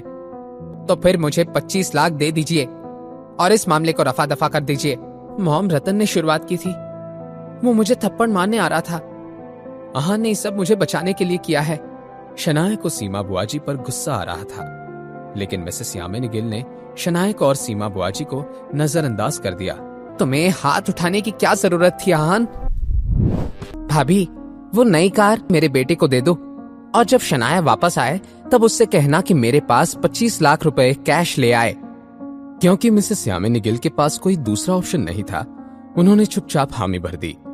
उनकी हामी को जानने के बाद सीमा बुआजी मन ही मन में मुस्कुराते हुए बोली, अरे वाह, अब तो मेरे पास एक महंगी कार भी है और ढेर सारा पैसा भी। अब जब तक मेरे पास वो राज है तब तक मेरी जिंदगी आराम से कटेगी। जहां एक तरफ कोई आहान की वजह से खुशियां मना रहा था, आहान थोड़ा डिप्रेस महसूस कर रहा था। आहान ने कभी भी मिसेस यामिनी गिल की कड़वी बातों को दिल पर नहीं लिया था, मगर आज उसे वो बहुत चुभ गई थी। तभी शनाया अपने बिल्डिंग से बाहर आई। उसने आहान की उदास आंखें देखी। मैं बहुत बड़ी बेवकूफ हूँ। उसका दिल बहुत साफ है, तभी तो खुद से ही पहले वो मेरे और मॉम डैड के बारे में सोचता था। एकदम से शनाया को आहान का चेहरा याद आया और वो भागकर आहान के पास चली गई। शनाया, क्या हुआ? क्या आप ठीक हैं? आहान, आई एम सॉरी। पता नहीं घुटनों के बल बैठकर उस रतन से माफी मांगने की बात को तुमने चुपचाप कैसे सुन लिया। अगर मैं तुम्हारी जगह होती तो वो सब सहन नहीं कर पाती। मैं ठीक हूं, आपको फिक्र करने की कोई जरूरत नहीं है। मैं तुम्हारी वाइफ हूं, याद है ना? हम दोनों एक टीम हैं। तुम्हें मेरे सामने ठीक होने का दिखावा करने की कोई जरूरत नहीं है। मैं शर्मिंदा हूं, प्लीज मुझे माफ कर दो। शनाया, आपको मुझे कभी भी सॉरी नहीं कहना है। आप कुछ गलती कर ही नहीं सकती। लेकिन मॉम की तो गलती है ना, उन्हें तुम्हारे साथ ऐसा पेश नहीं आना चाहिए था। शनाया अपना और आहान का मूड खराब नहीं करना चाहती थी, इसलिए उसने आहान की आगोश से अपना सर बाहर निकाला और पूछा, तो आज रात हम कहाँ रहने वाले हैं? हम? शनाया, इस सब की कोई जरूरत नहीं है। मॉम ने मुझे घर से निकाला है, आपको नहीं। आपको मेरे लिए परेशान होने की जरूरत नहीं है। और घर लौट। बिल्कुल नहीं। अगर मॉम तुमसे माफी मांगकर तुम्हें घर वापस आने का नहीं कहेंगी तो मैं भी घर नहीं लौटूंगी। तो फिर हम रोजवुड स्प्रिंग में चलते हैं। जब से आहान ने वो बंगलो खरीदा था, उसे वहां रहने का एक मौका भी नहीं मिला था। वो चाहता था कि शनाया को वो उसके अपने घर में ले जाए, लेकिन इस वक्त शनाया कुछ और ही फील कर रही थी। उससे कंफ्यूज होकर आहान से कहा, रोजवुड स्प्रिंग? वहां पर तो कोई होटल नहीं है, सिर्फ बंगलोज हैं। हम होटल में क्यों रहेंगे? हम होटल में नहीं रहेंगे तो कहाँ रहेंगे? रास्ते पर? आप भी न शनाया, क्या सोच रही है? हम बंगलों में रहेंगे। आहान की बात सुनकर शनाया ने नाक सिकुड़ ली। आहान, अब मुझे चिढ़ाना बंद करो। तुम्हें ब्रैक करने की कोई जरूरत नहीं है। रोजवुड स्प्रिंग में 9 बंगलो हैं और वो 9 के 9 बेचे जा चुके हैं। हमारे लिए वहां कोई जगह नहीं है। शनाया, क्या आपको लग रहा है कि मैं मजाक कर रहा हूं? मैं सच कह रहा हूं। रोजवुड स्प्रिंग में मेरा एक बंगलो है, बहुत बड़ा, बहुत खूबसूरत, वैसा जैसे आपको पसंद आएगा। आहान ने अपनी बात बहुत ही जेन्युइन अंदाज में कही थी। वो ये कोशिश कर रहा था कि शनाया को उस पर यकीन आ जाए, लेकिन एक बार फिर आहान की बात को शनाया मजाक समझकर बोली, हाँ आहान, तुम्हें क्यों नहीं कहती हो कि पूरा स्प्रिंग कॉर्पोरेशन ही तुम्हारा है? अब चलो। अपनी बात कहते हुए शनाया ने आहान का हाथ पकड़ा और उसे खींचकर अपने साथ ले जाने लगी। आहान कुछ कहना तो चाहता था, लेकिन उसने अपनी बात को मन में ही रहने दिया। आहान ने दिल ही दिल में कहा, अब मैं शनाया से जो भी कह रहा हूं, आपको जो भी लग रहा है, हाँ, तो कुछ कहने का क्या फायदा। लेकिन सच तो यह है कि असल में पूरा स्प्रिंग कॉर्पोरेशन ही मेरा है। खैर, जाने दो। अब मेरा मजाक उड़ाना बंद करो। आज रात हम रूपल के घर चलते हैं। उसका घर बहुत बड़ा है और वो वहां अकेली ही रहती है। वो हम दोनों को वहां रहने के लिए मना नहीं करेगी। वैसे तो शनाया ने जब रूपल के घर जाने को कहा, आहान थोड़ा अनकंफर्टेबल हो गया, लेकिन शनाया की खुशी के लिए वो कुछ भी करने को तैयार था। कुछ देर चलने के बाद आहान और शनाया ने टैक्सी रोकी और रूपल के घर जाने लगे। टैक्सी में बैठने के बाद जब शनाया ने रूपल को अपने आने की खबर दी तो उसे सब कुछ बता दिया। कुछ देर के बाद वो दोनों रूपल के घर के बाहर थे। शनाया और आहान एक दूसरे की तरफ देखते हुए खड़े थे। इस पौधे को उठाने में मेरी मदद करो, इसके नीचे एक स्पेयर चाबी रखी हुई है। वो पौधा थोड़ा ज्यादा ही भारी था। उसे उठाने की कोशिश करते हुए आहान और शनाया थोड़े नजदीक आ गए, लेकिन हमेशा की तरह इस बार शनाया नर्वस नहीं हो रही थी, बल्कि उसके आहान की तरफ देखकर स्माइल किया। आज सुबह आप कार में मुझे बेबी गर्ल या बेबी बॉय के बारे में क्या पूछ रही थी? आहान, वो मैं सोच रही थी कि क्यों ना हम दोनों। अचानक से रूपल के घर का दरवाजा खुला और उसने बाहर से आकर चिल्लाते हुए कहा, अपना ये शो बंद करो, ये क्या चल रहा है शनाया? आहान, क्या तुम अपने आप पर कंट्रोल नहीं कर सकते? आहान को कोसते हुए रूपल उन दोनों के पास गई और शनाया का हाथ पकड़कर उसे खड़े होने में मदद करने लगी। शनाया आहान और रूपल से अपनी नजरें चुराने लगी।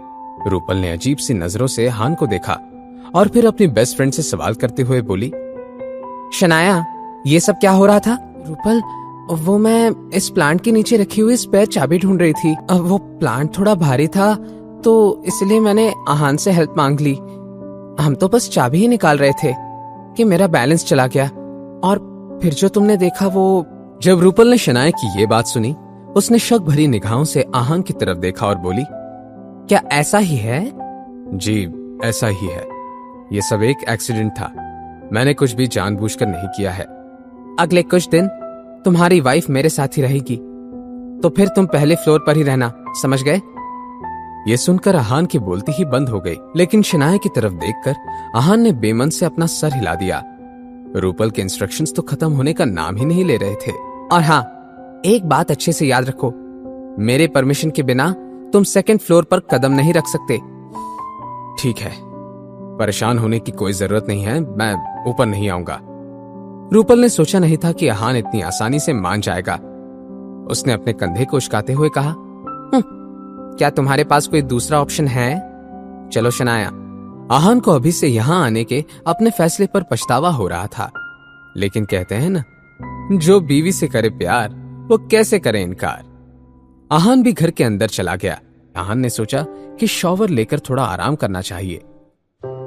आहान लिविंग रूम से अपनी रूम की तरफ जा रहा था कि उसने कोई आवाज सुनी। क्या कोई दरवाजा खटखटा रहा है? लेकिन अरे हाँ, इस चुड़ैल के घर में डोरबेल ही नहीं है। लेकिन शनाया तो कह रही थी कि रूपल को मेहमान पसंद नहीं है, तो कौन होगा? आहान ने जैसे ही दरवाजा खोला, उसकी आंखें खुली की खुली रह गई। दरवाजे के बाहर एक यंग लड़का खड़ा था। वो दिखने में बहुत ही एक्साइटेड और हैंडसम लग रहा था, और वही एक्साइटमेंट उस लड़के की आवाज में भी झलक रही थी। अपने हाथों में लाल गुलाब का एक गुलदस्ता पकड़े वो लड़का अपने घुटने के बल बैठ गया था और उसने कहा, रूपल, मुझसे शादी कर लो, मैं तुम्हें इस दुनिया का सारा प्यार और खुशी देना चाहता हूँ। आहान इस लड़के की तरफ देखते हुए मन ही मन में कहने लगा, क्या इस बेचारे को कोई दूसरी लड़की नहीं मिली? मुझे तो अब इस लड़के पर तरस आ रहा है। आहान ने थोड़ी हिम्मत करके उस लड़के को बीच में रोकते हुए कहा, भाई, मैं रूपल नहीं हूं, तुम गलत इंसान को प्रपोज कर रहे हो। फाइनली उस बात का एहसास उसे हुआ कि कुछ गलत हो रहा है। वो जल्दी से अपने पैरों पर सही से खड़ा हो गया और आहान की तरफ देखकर अजीब से एक्सप्रेशंस के साथ बोला, अब तुम कौन हो और यहाँ मेरी रूपल के घर पे क्या कर रहे हो? मैं रूपल का दोस्त हूँ। जवाब सुनकर वो लड़का गुस्से से आहान के पास आया और बोला, तुम झूठ बोल रहे हो, पूरे इंडिया में रूपल का ऐसा कोई दोस्त नहीं है जो लड़का हो। मैं सब जानता हूँ, सच सच बताओ, कौन हो तुम? ये सवाल कहते हुए उस लड़के ने अपने गुस्से से हाथ में पकड़ा हुआ गुलाबों का गुलदस्ता जमीन पर पटक दिया। आहान ने हेल्पलेस फील करते हुए एक बार फिर अपनी बात को दोहरा दिया, अरे मैंने कहा ना कि मैं रूपल का दोस्त हूँ। मुझे इस बात पर यकीन नहीं है, झूठे हो तुम, मैं जाकर रूपल से ही पूछ लेता हूँ। अपनी बात कहते हुए वो लड़का अब आहान को हटाकर अंदर जाने की कोशिश करने लगा, लेकिन आहान अपनी जगह से तस से मस नहीं हुआ और आहान ने उस लड़की को मना करते हुए कहा, नहीं, तुम अंदर नहीं जा सकते। भले ही ये रूपल का घर था, लेकिन अंदर शनाया नहा रही थी। आहान ऐसे ही किसी को घर के अंदर नहीं घुसने दे सकता था, लेकिन वो हैंडसम लड़का आहान की एक नहीं सुन रहा था। उसने आहान से कहा, तुम हो कौन यार, और अपने आप को क्या समझ रहे हो? मैं जब चाहूं यहां आ सकता हूं। आफ्टर ऑल मैं रूपल का फियांसे हूं। क्योंकि आहान ने उसे अंदर आने से मना किया था, वह हैंडसम लड़का आहान को पुश करने की हर मुमकिन कोशिश कर रहा था, लेकिन आहान अपनी जगह से जरा भी नहीं हटा। भले ही रूपल का घर था, लेकिन अंदर शनाया नहा रही थी। आहान ऐसे ही किसी को अंदर जाने नहीं दे सकता था, लेकिन वो लड़का आहान की एक भी नहीं सुन रहा था। उसने आहान से कहा, तुम हो कौन यार, और अपने आप को क्या समझ रहे हो? मैं जब चाहूं यहां आ सकता हूं। आफ्टर ऑल मैं रूपल का फियांसे हूं। आहान ने उस हैंडसम और एनर्जेटिक लड़के से कहा, देखो, तुम रूपल के कोई भी हो, लेकिन मैंने कहा कि तुम अभी अंदर नहीं जा सकते। आ गई बात समझ में? जैसे ही आहान ने देखा कि ये ना समझ लड़का सीढ़ियों से ऊपर जाने की कोशिश कर रहा था, उसने उस लड़के का हाथ पकड़कर रोक लिया। मेरा हाथ छोड़ो, दुख रहा है। लेकिन जैसे ही आहान ने उस लड़के का हाथ छोड़ा, आहान ने एक आवाज सुनी, आहान, ये तुम क्या कर रहे हो? यह सवाल रूपल का था। रूपल के एक्सप्रेशंस को देखकर आहान को सब पता चल गया। रूपल को मन ही मन में बुरा भला कहने के बाद आहान ने उस हैंडसम लड़की का हाथ छोड़ दिया। हाथ मसाज करके कुछ ठीक महसूस करने के बाद उस हैंडसम लड़के ने गुस्से से सवाल किया, रूपल, ये अजीब सा आदमी कौन है? मुझे ये बिल्कुल पसंद नहीं आया। ये आहान है, ये वो मेरा फ्रेंड है। क्या फ्रेंड? रूपल, क्या तुम्हें मेरा जरा भी ख्याल नहीं है? रूपल, मैं तुम्हारे लिए गाना गा रहा हूँ, रेड रोजेस लेकर आया हूँ, और तुम्हें तो मेरी कोई फिक्र नहीं है। रूपल, क्या तुम मुझे धोखा दे रही हो? इस पॉइंट पर बेचारे रोहन की आंखें नम हो गई थी। ये बात जाहिर थी कि रोहन रूपल के बारे में ज्यादा सीरियस था और रूपल उसे खास पसंद नहीं करती थी। रोहन, क्या तुम खुद सुन रहे हो कि तुम्हारी बातें कितनी अजीब है? और वैसे भी मैं तुम्हें क्यों धोखा देने लगी भला? मेरा तुमसे कोई वास्ता नहीं है, तो मैं किसी के साथ भी रहूं, तुम्हें उससे क्या? भले ही शनाया ने 3 सालों से आहान को कोई होप्स नहीं दी थी, लेकिन शनाया आहान के साथ कभी भी इस तरह बेरहमी से पेश नहीं आई थी। रूपल, ये तुम क्या कह रही हो? क्या हमारा कोई वास्ता नहीं है? रूपल, क्या तुम भूल गई हो कि मैं तुम्हारा फियांसे हूं? हमारे पेरेंट्स ने हमारी शादी तय की है। आजकल में तुम्हें मेरी वाइफ बनना है। फियांसे? मैं नहीं चाहती हूं कि तुम मेरे फियांसे रहो, और अगर हमारे पेरेंट्स ने शादी तय की है तो जाकर उनसे बात करो। तुमसे उन्होंने हाँ कहा होगा, मैंने नहीं। रूपल और रोहन एक दूसरे को बचपन से जानते थे। जब वो दोनों थोड़े समझदार हो गए, उन दोनों के पेरेंट्स ने रूपल और रोहन की शादी तय कर दी। तभी से रोहन की नजरों में सिर्फ और सिर्फ रूपल ही थी। वो हर साल रूपल को शादी के लिए प्रपोज करता था, लेकिन हर बार रूपल उसे मना कर देती थी। ऐसा होने के बावजूद भी रोहन ने हार नहीं मानी। अपना गुस्सा निकालने के लिए रोहन ने आहान की तरफ देखा। रूपल, तुम कह रही हो कि तुम मुझे पसंद ही नहीं करती। क्या ये मुझसे भी अच्छा है? मुझसे भी ज्यादा अमीर है? मुझसे ज्यादा हैंडसम है? नहीं, मुझसे हैंडसम तो नहीं है। जब आहान ने देखा कि रोहन ने जो भी कहा था उस पर रूपल का रिएक्शन कुछ भी नहीं था, आहान ने अंदाजा लगाते हुए मन ही मन में कहा, कुछ तो गलत है। ये रूपल अपने फियांसे की गलतफहमी को क्लियर क्यों नहीं कर रही? उसने फिर रोहन की तरफ देखा और उससे कहा, अच्छा होगा कि तुम अपने प्रॉब्लम्स में मुझे बीच में ना लाओ। इस सब का मुझसे कोई लेना देना नहीं है। लेना देना नहीं है? ऐसा कैसे नहीं है? बेशर्म कहीं के, क्या तुम अपनी गिरी हुई हरकतों की जिम्मेदारी लेने से पीछे हट रहे हो? जब आहान ने देखा कि रूपल उस पर हंस रही थी तो वो चिढ़ गया। अब ये बात रोहन के खिलाफ आहान की नहीं थी। ये फाइट अब रूपल वर्सेस आहान की थी। हाँ, मैं अच्छे से जानता हूं कि मैं क्या कह रहा हूं। अब हंसो ना, मैं देखना चाहता हूं कि अब तुम क्या करने वाली हो। अच्छा, तो तुम अपनी हरकतों को मान भी रहे हो? तुम्हारे अंदर इतनी हिम्मत? अब देखो मैं तुम्हारे साथ क्या करता हूं। बस मेरा वेट करना, मैं तुमको अच्छा सबक सिखाऊंगा। रोहन ने आहान को चैलेंज करते हुए कहा। ठीक है, अब जाओ भी। उसने गुस्से से आहान को देखा और रूपल के घर से चला गया। तुम्हारे अंदर बहुत हिम्मत है, अब देखो कि मैं तुम्हारे साथ क्या करता हूं। ठीक है, अब जाओ भी। उसने गुस्से से आहान को देखा और रूपल के घर से चला गया। रूपल हैरानी भरी नजरों से आहान की तरफ देखने लगी। उसे अपनी आंखों पर और अपने कानों पर यकीन ही नहीं हो रहा था। क्या आहान ने अभी सच में रोहन से पंगा ले लिया है? क्या आहान ये नहीं जानता कि रोहन का फैमिली बैकग्राउंड क्या है? आहान को देखकर ही उस विकी भाई का रवैया बदल गया था। कुछ तो गड़बड़ है। इस आहान में इतनी हिम्मत और कॉन्फिडेंस कहां से आया है? रूपल, तुम मुझे ऐसे क्यों देख रही हो? कुछ हुआ है क्या? सवाल सुनते ही रूपल अपने सेंसेस में वापस लौटी और आहान की तरफ देखकर एटीट्यूड के साथ कहा, पता नहीं, आजकल तुम हवाओं में उड़ने लगे हो, लेकिन ज्यादा खुश होने की जरूरत नहीं है। अब मैं आ गई हूं, तुम्हारे पर काटने में मुझे ज्यादा देर नहीं लगेगी। जाओ जाके खाना बना दो, मुझे और शनाया को भूख लगी हुई है। अपनी ये बात कहने के बाद रूपल ऊपर जाने लगी। आहान किचन की तरफ बढ़ गया। ऐसे ही 2-3 दिन निकल गए। इस वक्त के दरमियान आहान, शनाया और रूपल ने एक साथ बहुत मस्ती की, बहस भी की और आहान ने बहुत काम भी किया। इन 3 दिनों में मिसेस यामिनी गिल का सर दर्द से और इरिटेशन से फटा जा रहा था। शनाया उनके एक भी कॉल का जवाब नहीं दे रही थी। ऊपर से सीमा बुआजी ने शनाया के रूम को और रतन ने आहान के कमरे को हथिया लिया था। इतना ही नहीं, मिसेस यामिनी गिल को उन दोनों के लिए 3 बार खाना बनाना पड़ता था। अचानक से सीमा बुआजी ने उनके पास आकर सवाल किया, भाभी, क्या शनाया से बात हुई? वो कब वापस आ रही हैं? वो सीमा दीदी, मेरी अभी उसके साथ बात हुई है, वो कुछ दिनों में वापस आ जाएगी। भाभी, क्या मैं आपको बेवकूफ लग रही हूँ? मैं आपका चेहरा अच्छे से पढ़ सकती हूँ। अगर मुझे 3 दिन के अंदर 25 लाख रुपए नहीं मिले तो आपकी सारी हरकतें और मनोज शर्मा के साथ आपका रिश्ता मैं पूरे गिल खानदान को बता दूंगी।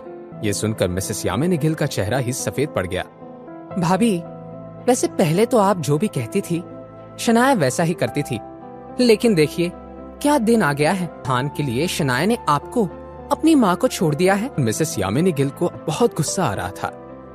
आहान, तुम्हारी वजह से मुझे कैसे कैसे ताने सुनने पड़ रहे हैं। अगर तुमने शनाया को अपनी तरफ से ना किया होता तो शनाया मेरी हर बात मानने को तैयार रहती। एक बार शनाया वापस आ जाए तो फिर मैं एक एक करके सब कुछ ठीक कर दूंगी। भाभी, वैसे मुझसे अब आपकी ये हालत देखी नहीं जा रही है। मैं आपको इस सब का एक उपाय बताती हूँ। अगर सब कुछ मेरे प्लान के मुताबिक हुआ तो ना ही शनाया पहले की तरह समझदार हो जाएगी। मगर कैसे? आपके पास कैसा प्लान है? आसान है भाभी, आप पूरे शहर में ये बात फैला दीजिए कि अब आहान आपका दामाद नहीं है। आपकी प्यारी और कामयाब बेटी ने उससे अलग होने का फैसला ले लिया है। जाहिर सी बात है, आपका इरादा साफ होगा, शनाया के लिए नया पति ढूंढना। सीमा बुआजी की कही एक एक बात सुनकर मिसेस यामिनी गिल बहुत एक्साइटेड महसूस करने लगी। ये आइडिया उसकी पूरी जिंदगी बदल सकता था। अगर सच में ये सब मुमकिन हुआ तो मैं शनाया के लिए एक बहुत अच्छा लड़का ढूंढूंगी। ऐसा लड़का जो स्टेटस में गिल परिवार से भी बड़ा हो। ऐसा लड़का जो उस आहान से 1000 गुना बेहतर होगा। मिसेस यामिनी गिल ने मन ही मन में कहा। उनकी सारी एक्साइटमेंट धरी की धरी रह गई। मिसेस यामिनी गिल ने परेशान लगते हुए सीमा बुआजी से कहा, लेकिन सीमा दीदी, शनाया खुद घर छोड़कर गई है। उसने आहान का साथ देने का फैसला किया है। हम उसे वापस कैसे लाएंगे? यामिनी गिल का ये सवाल सुनकर सीमा बुआजी कुछ देर के लिए सोच में डूब गई। सीमा बुआजी ने अपनी भाभी से कहा, भाभी, ये हो सकता है, बस हमें शनाया को इस सब के बारे में पता लगने नहीं देना है। आगे हम जो करेंगे उससे हमारी सारी प्रॉब्लम्स खत्म हो जाएंगी। क्या सीमा दीदी ऐसा मुमकिन है? ये तो बहुत अच्छी बात है, लेकिन हम करने क्या वाले हैं? यामिनी गिल के पूछे हुए सवाल को सुनकर सीमा बुआजी मुस्कुराने लगी। उनकी आंखों में एक अलग तरह की आग जल रही थी। स्वयंवर, स्वयंवर, स्वयंवर? कैसा और किसका स्वयंवर? भाभी, इसमें ना समझने जैसा क्या है? बात साफ है, शनाया का स्वयंवर। शनाया खूबसूरत है, बिजनेस इंडस्ट्री में अपने पोटेंशियल को साबित कर चुकी है। उसका नाम शिमला के हर बड़े खानदान में जाना जाता है। कोई भी उससे शादी करने के लिए एक पैर पे भी तैयार हो जाएगा। सीमा दीदी, जो भी हो जाए, शनाया ऐसी दकियानूसी बातों के बारे में सोचेगी भी नहीं और तुरंत मना कर देगी और कभी घर पर लौट कर नहीं आएगी। भाभी, तो फिर आप किस काम में आएंगी? अगर हमें कुछ बड़ा जीतना है तो जान की बाजी तो लगानी ही पड़ती है। त्यामिनी गिल ने हकलाते हुए कहा, सीमा दीदी, जान की बाजी का क्या मतलब है? सीमा बुआ जी जोर जोर से हंसना शुरू कर दी। उन्होंने बिना ज्यादा देर सोचे अपना फैसला कर लिया और बहुत ही फर्म अंदाज में अपने चालाक ननन से कहा, बिल्कुल नहीं, ऐसा कभी नहीं होगा। दूसरी तरफ आहान आज भी रूपल और शनाया के लिए सुबह का नाश्ता बना रहा था। सब कुछ एक एक करके डाइनिंग टेबल पर ला रहा था। शनाया अभी अभी नहाकर नीचे आ रही थी। जैसे ही उसने देखा कि आहान उसकी खुशी के लिए कितनी मेहनत कर रहा है, तो शनाया के दिल में नरमी छा गई। पीछे से रूपल भी आ गई और उसने शनाया को हल्के से धक्का देते हुए कहा, शनाया, क्या तुम ठीक हो? शनाया अपने होश में वापस लौटी और रूपल को देखकर बोली, रूपल, क्या कर रही हो यार? मुझे अभी हार्ट अटैक आ जाता, और वो भी ऐसे छिपकर। रूपल, ये तुम क्या कह रही हो यार? ताड़ना क्या होता है? मैं तो बस आहान को देख रही थी, और मुझे छिपने की क्या जरूरत है? चलो नीचे। ये कहते हुए शनाया के गाल लाल हो गए थे। ताड़ना नहीं, देखना कहते हैं। आई बड़ी। और ये जो तुम लाल हुई जा रही हो, इसे क्या कहते हैं? मैं तो इसे ब्लश करना कहती हूँ। शनाया सच में शर्मा रही थी, लेकिन फिर भी उसने रूपल की कही बातों को सुनकर अनसुना कर दिया और जाकर डाइनिंग टेबल पर बैठ गई। रूपल ने भी अपनी जगह ले ली। आहान ने अब तक टेबल पर सब कुछ सर्व कर लिया था। जब शनाया ने देखा कैसे आहान ने सब कुछ अकेले ही कर लिया था, तो वो आहान से बोली, आहान, तुम कुकिंग में हर दिन के साथ पहले से ज्यादा एक्सपर्ट होने लगे हो। वैसे रोज इतना बढ़िया खाना खिलाने के लिए थैंक यू। आहान शनाया से कुछ कह पाता, इससे पहले ही रूपल ने उसे इंटरप्ट कर दिया। हाँ आहान, शनाया सही कह रही है। तुम सच में अच्छा खाना बनाते हो और बाकी सारे काम भी बहुत अच्छे से कर लेते हो। जब आहान ने रूपल की कही ये बात सुनी तो वो दंग रह गया। वैसे आहान, अब जब मैं इंडिया लौटी हूं और मैं बहुत दिनों से सोच रही थी कि घर के सारे काम करने के लिए कोई अच्छी सी मेड ढूंढ लूं। क्या ना तुम मेरे घर पर जॉब कर लो? मैं तुम्हें बहुत अच्छे पैसे दूंगी। और हाँ, इतना ही नहीं, तुम यहाँ रह भी सकते हो। इसी बहाने शनाया और मैं पहले की तरह सब कुछ साथ में करेंगे। आहान ने रूपल को कोसते हुए मन ही मन में कहा, मुझे अपने घर का काम वाला बनाना चाहती है। आहान की फ्रस्ट्रेशन उसकी आंखों में साफ थी। जब शनाया ने देखा तो उसने एक गहरी सांस ली और कोई बहाना बनाते हुए आहान से बोली, आहान, प्लीज मेरे लिए ब्रेड ले आओगे? आहान ने शनाया की बात सुनी तो तुरंत हाँ में सर हिला दिया और रूपल को घूरते हुए किचन में चला गया। जैसे ही आहान वहां से चला गया था, शनाया ने रूपल के हाथ पर हल्के से मारकर कहा, रूपल, तुम आहान से ऐसे दिल दुखाने वाली बातें क्यों कहती हो? मुझे अच्छा नहीं लगता। शनाया को जाते हुए देखकर रूपल ने गुस्से से अपना फ्रेंच टोस्ट खा लिया। जैसे ही रूपल ने टेस्ट किया, उसके एक्सप्रेशंस ही बदल गए। रूपल ने अपने आप से कहा, आहान खाना बनाने में सच में एक्सपर्ट है। थोड़ी ही देर बाद आहान से फिर से पूछती हूँ, शायद मेरे घर पर काम करने के लिए मान जाए। रूपल के फैलाए हुए रायते को साफ करने के लिए शनाया किचन में गई थी। उसने देखा कि आहान उसके लिए ब्रेड को बटर लगा रहा था। शनाया जल्दी से आहान के पास गई और उसका हाथ पकड़ते हुए बोली, आहान, मैंने रूपल को समझा दिया, वो आगे से ऐसा नहीं करेगी। शनाया ने देखा कि आहान उसके पल की झपकाए बिना देख रहा था, तो वो खिलखिलाकर हंसने लगी। आहान ने शनाया से सवाल करते हुए कहा, शनाया, आप ऐसे क्यों हंस रही हैं? कुछ देर तक ऐसे ही हंसने के बाद, आहान, इसे ताड़ना कहते हैं। क्या तुम मुझे ताड़ रहे हो? शनाया की कही ये बात सुनकर आहान की आंखें खुली की खुली रह गई। एक ही वक्त पर नर्वस हो रहा था वो और शर्मा भी रहा था। मैं तो बस आपको देख रहा था। ये ताड़ना कैसा शब्द है? जब शनाया ने देखा कि आहान शर्म के मारे उससे नजरें चुरा रहा था, तो उसने फिर से आहान को छेड़ते हुए कहा, और ये जो तुम लाल हो रहे हो, इसे ब्लश कहते हैं। जब शनाया आहान को ऐसा चिढ़ा रही थी, किचन के दरवाजे पर खड़ी रूपल ने अपने आप से कहा, ये लड़की तो गई काम से। ये लड़की तो गई काम से, मेरी ही लाइंस यूज करके अपने हस्बैंड के साथ फ्लर्ट करने की कोशिश कर रही है। अब रूपल से ये सब देखा नहीं जा रहा था। वो सीधे किचन के अंदर गई और आहान और शनाया को इनडायरेक्ट अंदाज में ताना मारते हुए बोली, पता नहीं लोग ये पब्लिक डिस्प्ले ऑफ अफेक्शन घर की 4 दीवारों में क्यों करते हैं। मुझे सोशल मीडिया पर ऐसे कुछ कपल्स का पता है जो अपनी रोमांटिक फोटोज को पोस्ट करके लाखों रुपए कमा लेते हैं। वैसे अगर कोई चाहे तो वो भी अपने फोटोज पोस्ट कर सकते हैं, पैसे भी कमाना हो जाएगा और मेरे जैसे बाकी लोगों को इरिटेट भी नहीं होगा। रूपल, वैसे ये आइडिया अच्छा है, लेकिन एक बात बताओ, क्या तुम्हें यह लगता है कि हम एक परफेक्ट कपल हैं जो सिर्फ अपनी फोटोज पोस्ट करके ही बहुत फेमस हो सकते हैं? शनाया, जरूर हम दोनों साथ में बहुत अच्छे लगते हैं। तुम्हारा इस पर क्या कहना है रूपल? रूपल ने इरिटेट होकर दोनों की तरफ अजीब नजरों से देखा और पैर पटकते हुए किचन से बाहर चली गई। बिल्कुल भी नहीं, ऐसा कभी नहीं होगा। भाभी, क्या आप इस गलतफहमी में तो नहीं है कि मैं आपसे स्वयंवर के बारे में पूछ रही थी? मैं आपको बता रही थी आपके पास कोई दूसरा रास्ता नहीं है। देखिए, अगर आप अपनी मर्जी से ये सब कर सकती हैं तो अच्छा है, वरना आपको भी पता है कि मनोज शर्मा। सीमा दीदी, अगर शनाया नहीं आई तो? आप ही ना भाभी बिना वजह परेशान हो रही हैं। आप ही सोचिए, जिसने शनाया को जिल्लत के अलावा और कुछ नहीं दिया, और दूसरी तरफ शनाया की मॉम, जिन्होंने उसे प्यार से बड़ा किया, पढ़ाया लिखाया, उसका ख्याल रखा। कोई भी बता सकता है कि शनाया आपको ही चुनेगी और आपके जेल जाने के बाद डर से भाग चली आएगी।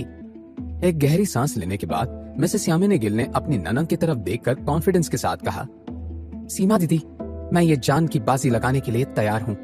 सीमा बुआजी की आंखों में एक अजीब शैतानी एक्साइटमेंट थी। सीमा बुआजी का प्लान तैयार था। जैसे कि सीमा बुआजी ने उनसे कहा था, मिसेस यामिनी गिल ने दोपहर तक अपने कुछ दोस्तों को आहान और शनाया के अलग होने का बता दिया। एक से दूसरे, दूसरे से तीसरे और तीसरे से पूरे शहर तक ये खबर हवा की तरह फैल गई। सड़क सड़क पर हर कोने में बस इसी बात के चर्चे हो रहे थे। यहाँ तक कि एक डेली न्यूज़पेपर ने अपने ऑनलाइन वेबसाइट पर एक आर्टिकल पब्लिश कर लिया, जिसमें ये हेडलाइन कुछ इस तरह थी, गरीब दामाद का अमीर घराने से निकल जाने का सफर। इतना ही नहीं, आहान के कुछ फोटोज भी आर्टिकल के साथ अटैच किए हुए थे, और इससे पूरे अपोजिट शनाया के जो फोटोज अटैच किए हुए थे उनमें शनाया किसी मॉडल या सेलिब्रिटी से कम नहीं लग रही थी। ये सब करने के पीछे मिसेस यामिनी गिल का इरादा साफ था। वो आहान की पूरी ताकत को बर्बाद करना चाहती थी। शिमला डेली के उस ऑनलाइन आर्टिकल को हजारों व्यूज मिल गए थे। लोग कमेंट्स में आहान के बारे में तरह तरह की बातें लिख रहे थे। किसी ने लिखा, मैं तो ऐसे लोगों के सख्त खिलाफ हूँ, और नहीं तो क्या, इस आदमी की वजह से हम मर्दों का नाम मिट्टी में मिल रहा है। क्या इसे एक महंगी कार के लिए अपनी ही बीवी को फंसाने की जरूरत है? मैं भगवान से इतना मांगती हूँ कि शनाया गिल जैसी खूबसूरत और स्मार्ट लड़की को कोई ऐसा लड़का मिले जो उसके लायक हो। मैं चाहती हूँ कि शनाया गिल एक सेकंड चांस डिजर्व करती है। आहान की बहुत बुराई हो रही थी। हर उम्र के साथ लोगों की जबान पर सिर्फ और सिर्फ आहान और शनाया का जिक्र हो रहा था। लेकिन ऐसा नहीं था कि सभी लोग आहान के खिलाफ थे। कुछ लोग उसके सपोर्ट में भी बात कर रहे थे। उन्होंने कमेंट करते हुए लिखा, एक सिक्के के 2 चेहरे होते हैं। मुझे लगता है हमें आहान की तरफ से भी इन सब बातों को जानना चाहिए। किसी और ने कहा, हाँ, मुझे भी ऐसा ही लगता है। कोई गरीब है तो उसमें उस इंसान की कोई गलती थोड़ी है। ये सब तो हर किसी के नसीब की बात होती है। अगर गिल परिवार को इतनी ही प्रॉब्लम है तो उन्होंने शादी के पहले सबके बारे में क्यों नहीं सोचा? इस तरह की कई बातें अब धीरे धीरे जोर पकड़ रही थी। देखते ही देखते पूरा इंटरनेट 2 टीम्स में बंट गया। शनाया की फ्लर्टी बातों को सुनने के बाद आहान ऑफिस चला गया। मिस्टर विक्रम ने पहले से ही आहान को कुछ जरूरी डॉक्यूमेंट्स मेल किए थे। आहान उसी काम में लगा हुआ था कि उसका फोन बजने लगा। आहान ने देखा कि कॉलर्स आईडी पर मिस्टर विक्रम का नाम फ्लैश हो रहा था। आहान ने तुरंत कॉल को उठाकर मिस्टर विक्रम से कहा, मिस्टर विक्रम, मैंने अभी अभी मेल्स पढ़ना शुरू किया है। मैं थोड़ी ही देर में आपको वापस कॉल करता हूँ। यंग मास्टर, क्या आपको शिमला डेली न्यूज़पेपर के बारे में पता है? शिमला डेली? मिस्टर विक्रम ने जब आहान का कंफ्यूज टोन सुना तो उन्होंने अंदाजा लगाया कि आहान के साथ बाहर क्या हो रहा है। इस सब का कोई आइडिया नहीं होगा उसे। मिस्टर विक्रम ने आहान को उन ऑनलाइन वेबसाइट में पब्लिश हुए आर्टिकल के लिंक भी शेयर कर दी। आर्टिकल में लिखे हुए डिटेल्स, अटैच की हुई तस्वीरें और लोगों के कमेंट्स, ये सब पढ़ने के बाद आहान को इस बात का अंदाजा तो हो ही गया था कि ये जरूर किसी अंदर के लोगों में किसी का काम होगा। मॉम, लगता है आपने मुझे गिल परिवार से निकालने के लिए पूरे शहर में तहलका मचा दिया है। अब देखते हैं ये तमाशा कितनी दूर तक जाता है। यंग मास्टर, मैं खुद इस मामले को संभालने की जिम्मेदारी लेना चाहता हूं। शिमला डेली कोई बड़ा न्यूज़पेपर नहीं है, लेकिन फिर भी इस न्यूज आर्टिकल की वजह से आपकी रेपुटेशन पर बुरा असर पड़ा है। यंग मास्टर, मैं माफी चाहता हूं। मेरे लापरवाह होने की वजह से ये आर्टिकल पब्लिश हुआ है। विक्रम जी, आपको इस सब में माफी मांगने की कोई जरूरत नहीं है। यह सब मिसेस यामिनी गिल का किया धरा है। यंग मास्टर, आपको परेशान होने की जरूरत नहीं है। मैं आज ही जाकर शिमला डेली न्यूज़पेपर ब्रांड को खरीद लेता हूं। साथ ही शिमला डेली के उस चीफ एडिटर को मैंने ढूंढ लिया है जिसने उस घटिया और रेपुटेशन बिगाड़ने वाले आर्टिकल को पब्लिश करने की परमिशन दी थी। और अगर आप चाहें तो मैं कार्तिक कोहली के आदमियों को हायर करके उस चीफ एडिटर को अच्छा सबक सिखाता हूं। बिल्कुल नहीं विक्रम जी, शिमला डेली को खरीदने की और किसी चीफ एडिटर को सबक सिखाने की कोई जरूरत नहीं है। ठीक है यंग मास्टर।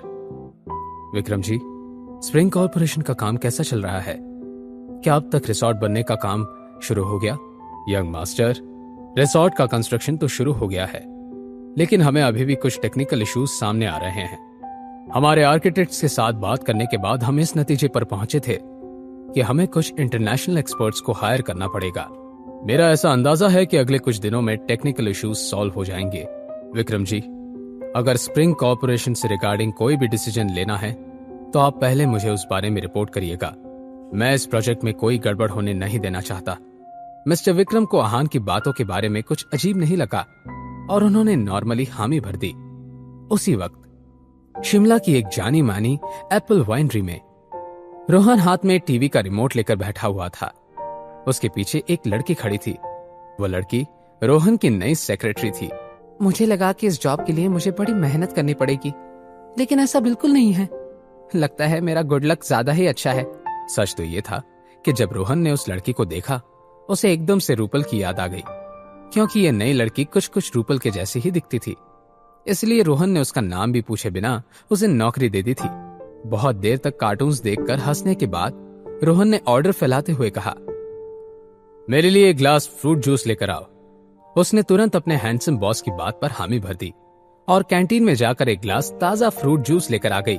जैसे ही वो नई सेक्रेटरी हाथ में फ्रूट जूस का ग्लास लेकर पकड़कर रोहन के सामने आ गई, रोहन की नजर उस पर पड़ी।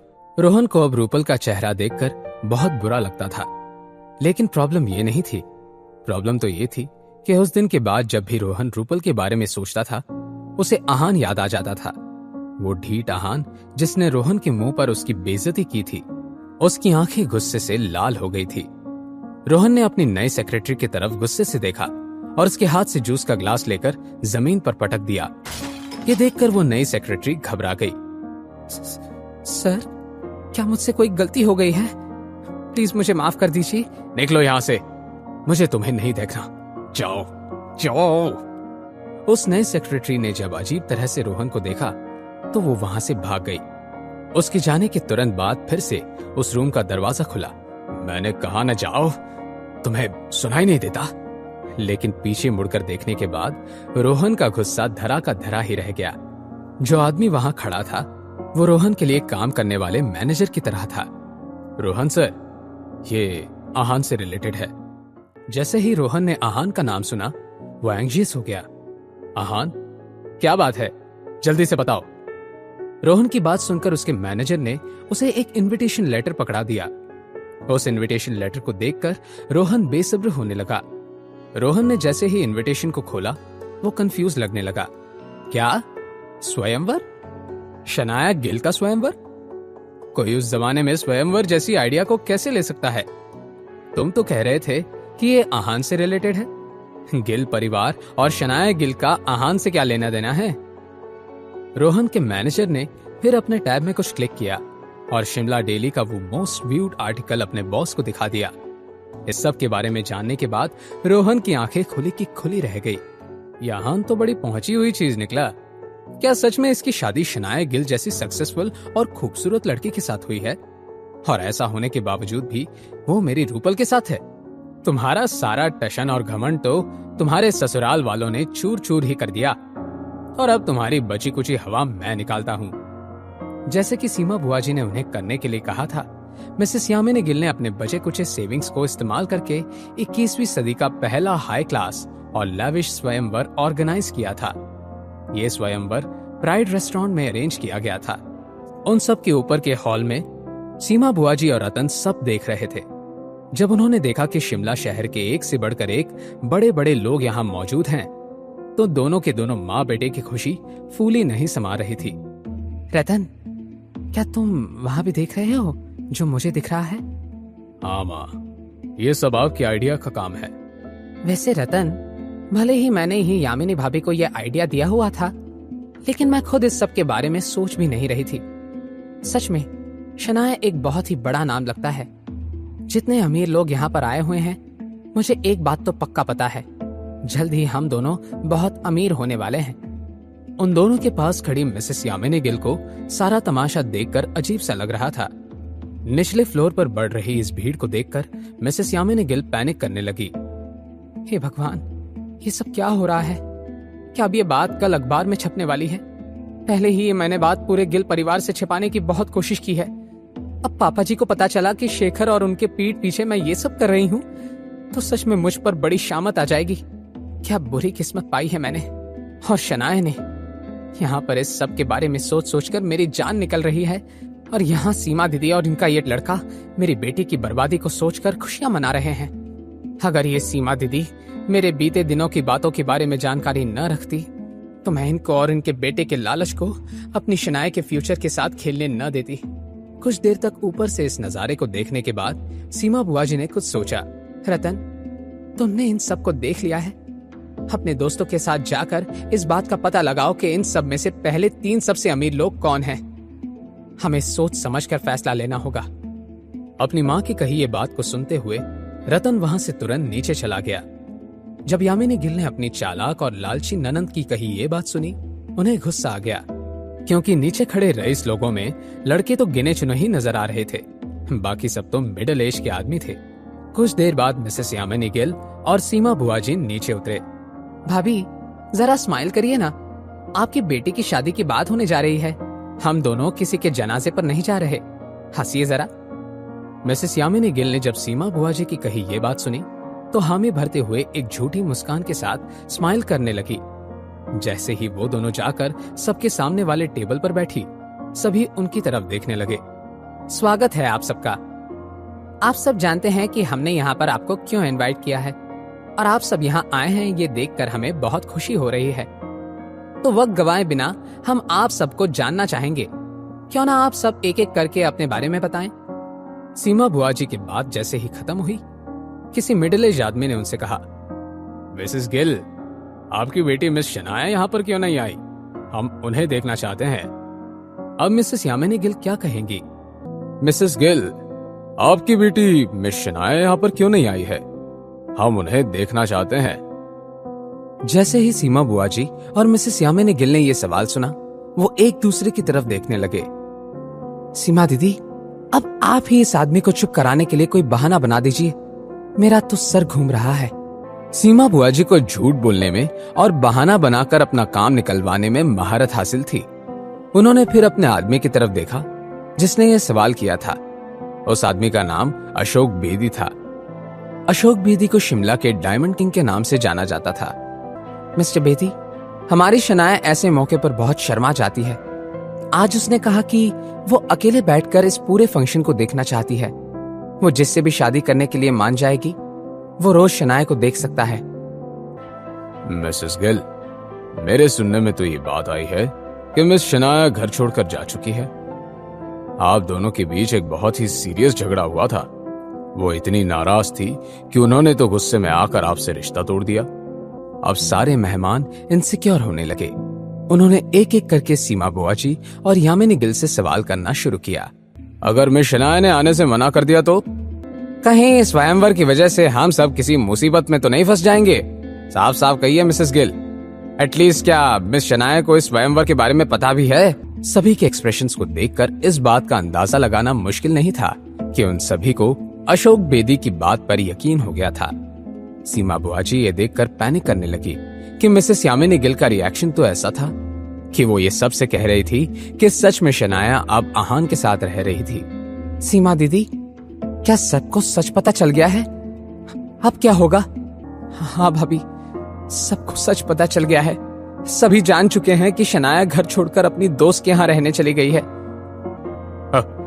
अगर ऐसी ही बात थी तो हम सबका वक्त बर्बाद करने के लिए हमें यहाँ क्यों बुलाया? खामखा यहाँ आकर हम सबका मूड खराब हो गया। अगर मिस शनाया शादी करना ही नहीं चाहती थी तो इतने बड़े तामझाम की क्या जरूरत थी? क्योंकि ये एक अच्छी माँ है मिस्टर बेदी, एक माँ जो चाहती है कि उसकी बेटी को दुनिया की सारी खुशियां मिले। जब हमने उस दामाद को घर से निकालने का फैसला किया, शनाया बहुत दुखी हो गई थी। भले ही वो कभी भी इस शादी में खुश नहीं थी, लेकिन वो किसी एक को धक्का मारकर निकलने वाली लड़की नहीं है। हमने आहान को शनाया की जिंदगी से निकाल दिया। अगले ही दिन मेरी भाभी मिसेस यामिनी गिल ने शनाया से कहा कि हम उसके लिए अच्छा पति ढूंढ लेंगे, लेकिन शनाया ने मना कर दिया। क्या आप जानते हैं क्यों? क्योंकि हमारी फूल जैसी बच्ची अब एक बार फिर से दुखी नहीं होना चाहती। वो तो इतनी डर गई है कि अब किसी पर भरोसा करने की ताकत उसके अंदर बची ही नहीं है। इस पॉइंट पर वहां मौजूद हर कोई शनाया पर तरस खा रहा था। हर किसी की आंखों में मिसेस यामिनी गिल के लिए सिंपैथी उमड़ रही थी। शिमला के सबसे बड़े खानदानों से दो ही नाम जाने माने थे, एक नेगी और दूसरे कोहली, और उन दोनों खानदानों में आपसी दुश्मनी थी। लेकिन रोहन की पहचान भी आम नहीं थी। वो रोहन कोहली था, कार्तिक कोहली के बड़े भाई का बेटा। जब दक्ष नेगी ने रोहन को वहां देखा तो वो मुस्कुराने लगा। लोग तो हैरान रह गए थे। रोहन के दिमाग में चल रही बातें और फ्रस्ट्रेशन उसके चेहरे पर साफ साफ नजर आ रहा था। अपनी चापलूसी वाली अंदाज में सीमा बुआजी रोहन से बोली, दामाद जी, मुझे और भाभी को आपसे मिलकर बहुत खुशी हुई। वैसे मुझे लगता है कि स्प्रिंग कॉर्पोरेशन वाले प्रोजेक्ट की वजह से आप हमारी शनाया को तो जानते ही होंगे। अच्छी बात है। वो सीमा बुआजी को चुप कराना ही चाहता था कि मिसेस यामिनी गिल बीच में बोल पड़ी, दामाद जी, वैसे शादी कब करनी है, कैसे करनी है, ये मैं आपके मॉम डैड के साथ मिलकर डिस्कस कर लूंगी। शादी? दामाद जी, उस शादीशुदा लड़की को मैं जानता ही नहीं हूँ, और ये है कि मेरे बारे में जाने बिना ही मुझे अपना दामाद कहकर पुकार रही हैं। ये कैसी नई मुसीबत है यार। फिर रोहन ने बेमन से एक ब्लैक कलर का कार्ड सीमा जी की ओर फेंक दिया और पैर पटकते हुए होटल से बाहर जाने लगा। फाइनली उस होटल में सीमा बुआजी, रतन और मिसेस यामिनी गिल ही बचे हुए थे। सीमा दीदी, मुझे तो अब भी इस बात पर यकीन नहीं हो रहा है कि सब कुछ बिना किसी रुकावट के पूरा हो गया। भाभी, सब कुछ सही से पूरा क्यों ना होता? पूरा तो होना ही था, सारा मेरा प्लान जो था। और हाँ यामिनी भाभी, अगर शनाया की जिंदगी में माँ आहान कभी नहीं होता तो शनाया की शादी पहले ही बहुत अमीर फैमिली में हो जाती। कोई बात नहीं सीमा दीदी, अब सब कुछ ठीक हो गया है। कोहली खानदान शिमला का सबसे अमीर खानदान है। मैंने तो सुना है कि स्प्रिंग कॉर्पोरेशन के डील के बाद कार्तिक कोहली का दिल्ली के रायजादा खानदान के साथ उठना बैठना भी है। कुछ ही दिन में कोहली परिवार को हिंदुस्तान में जाना जाएगा। दूसरी तरफ प्राइड होटल से बाहर जा रहे दक्ष नेगी ने किसी को कॉल किया, यंग मास्टर, काम हो गया है। आपने अच्छा काम किया है मिस्टर दक्ष नेगी। जी हाँ, ये आवाज और किसी की नहीं, आहान की थी। आहान जब पुलिस को वहां भेजने के बारे में सोच रहा था, आहान को एक नई खबर मालूम पड़ी। रोहन कोहली, रूपल का सो कॉल्ड फियांसे, आहान से बदला लेने के लिए उस स्वयंवर में हिस्सा लेने वाला था। आहान को अब रास्ता मिल गया था।